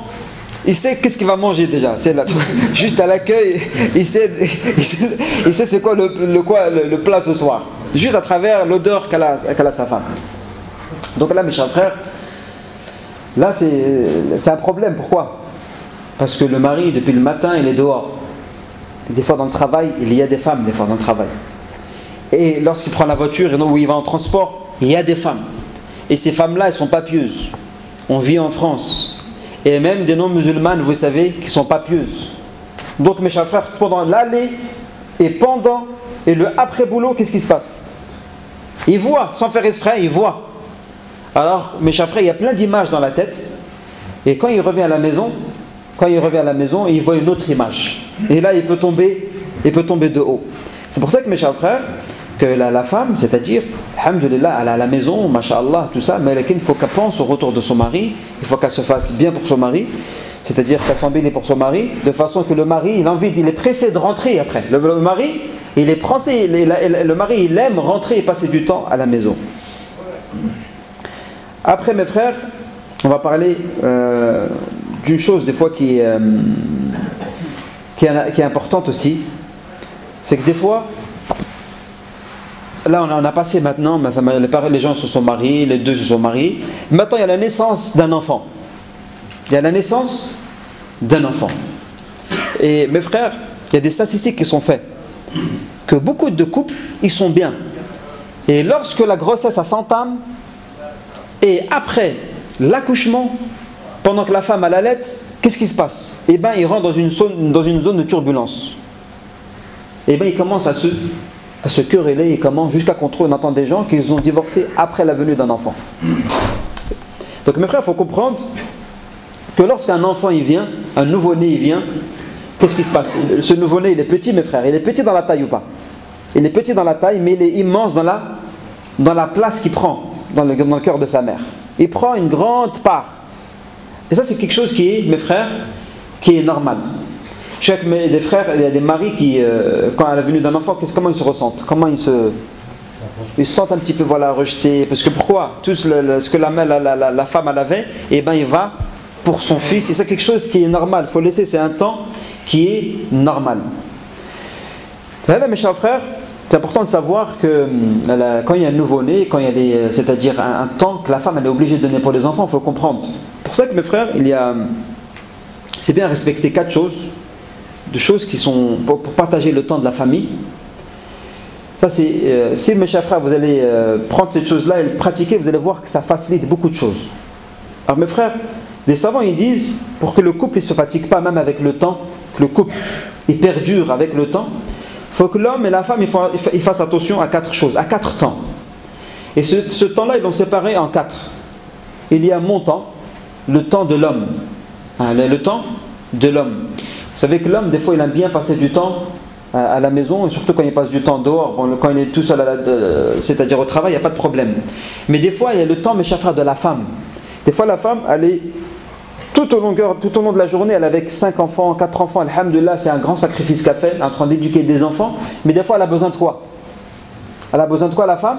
Cette mère, elle a besoin un petit peu de temps pour elle. Un petit peu de temps pour elle. Elle a besoin de une demi-heure, elle a besoin de 40 minutes, elle a besoin d'1 heure. Et que le mari, des fois, s'il peut lui s'occuper des enfants à un moment, il leur apprend le Coran, il fait un petit peu le ta'lim avec eux. Ça, même si ce n'est pas tous les jours, mais de temps en temps, c'est bien que le père, lui, il prend la famille, il se charge de la famille, pour que la femme a fait quelque chose qu'elle aime bien pendant un certain temps, pour qu'elle revienne, c'est-à-dire dans la famille, comment? Plus forte.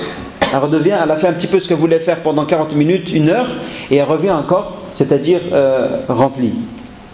Donc le temps du mari, le temps de la femme, mon temps, c'est-à-dire mon temps, le temps de la femme, et le temps du mari. Et après, il y a mon temps et il y a ton temps. Le temps du mari et le temps de la femme, qu'elle doit prendre aussi, un petit peu. Et après, il y a un autre temps. L'autre temps, c'est qui? Le temps de l'homme et de la femme. C'est important, mes frères, que le couple, il a un moment entre eux. Il n'y a pas d'enfants. Les enfants, alhamdoulilah, c'est un moment, c'est-à-dire qu'ils sont au repos, qu'ils sont à l'école ou qu'ils sont quelque part. Il n'y a que l'homme et la femme. Et pourquoi, mes chers frères, ce temps il est important? Pourquoi il est important? Parce que ça va être un temps où quoi? Ça, écoutez mes frères, ceux qui ne sont pas mariés, et même pour ceux qui sont déjà mariés. Pourquoi? Parce que ce temps-là, l'homme et la femme, ils vont faire quoi? Ils vont dialoguer. Et quand ils vont dialoguer, qu'est-ce qu'ils vont faire? Ils vont voir s'il y a des problèmes. Et ils vont essayer de résoudre les problèmes ensemble. Et on appelle ça le ciment. Ils vont commencer à cimenter le couple à travers le dialogue.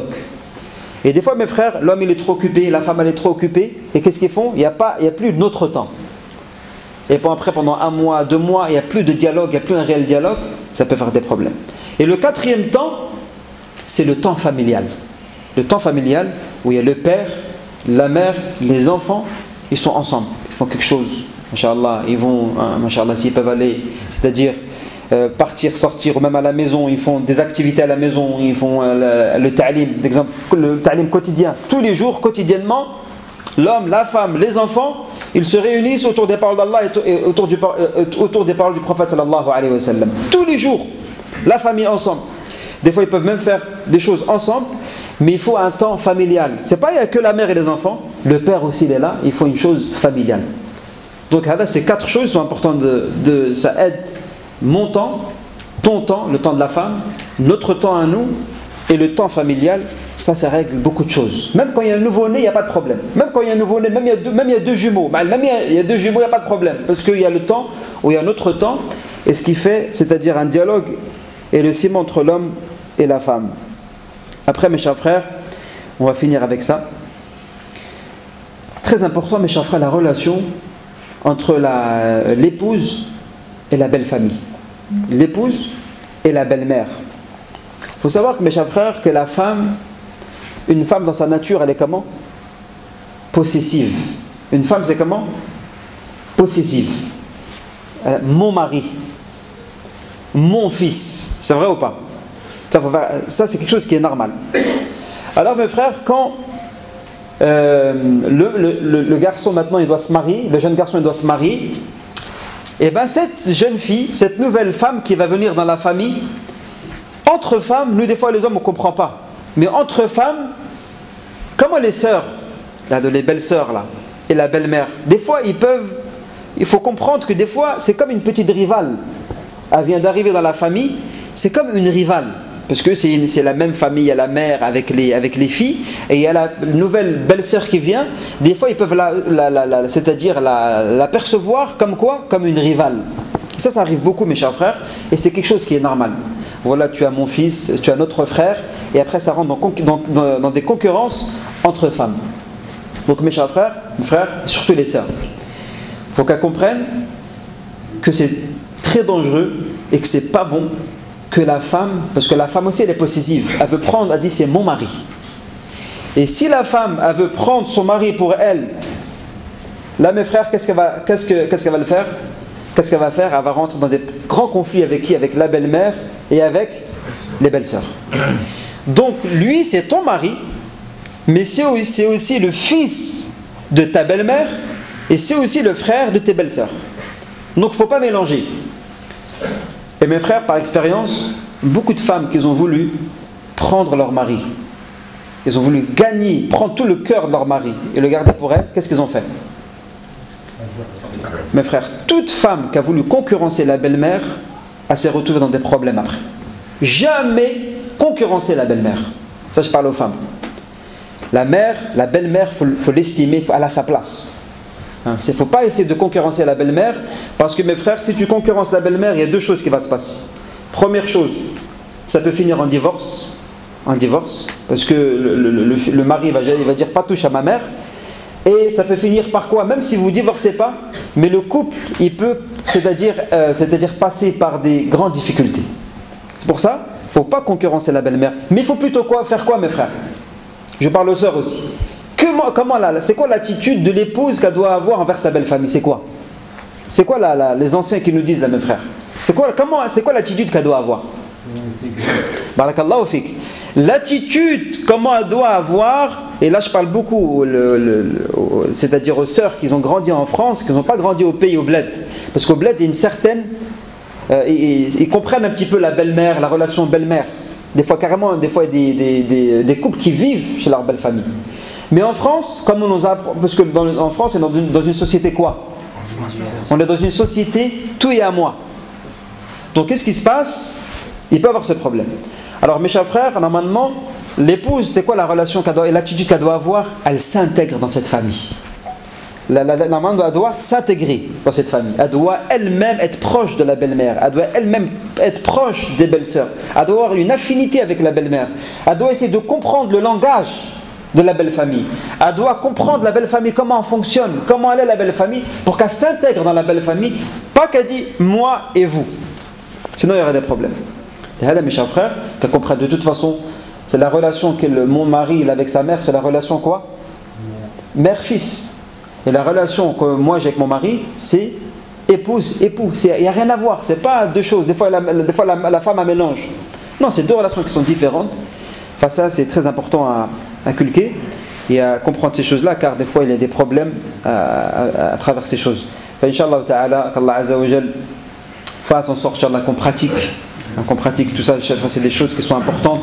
Nous on aurait bien aimé qu'il y ait une école demain, une école où il y a une formation où les jeunes filles, machallah, avant 14 ans, 15 ans, 16 ans, 17 ans, 18 ans, avant qu'elles se marient, elles vont là-bas, elles écoutent des sœurs qui ont de l'expérience, et les hommes aussi, de façon, Inch'Allah ta'ala, que les couples y perdurent et que les couples y vivent bien dans le dîn et que Shaitan n'y rentre pas entre eux et que Shaitan ne démolit pas des familles, mais plutôt que c'est des familles qui se construisent et qu'il y ait réellement des futurs hommes et qu'il y ait réellement des futures femmes, Inch'Allah ta'ala. سبحانك اللهم وبحمدك نشهد أن لا إله إلا أنت نستغفرك ونتوب إليك سبحان ربك رب العزة عما يصفون وسلام على المرسلين والحمد لله رب العالمين.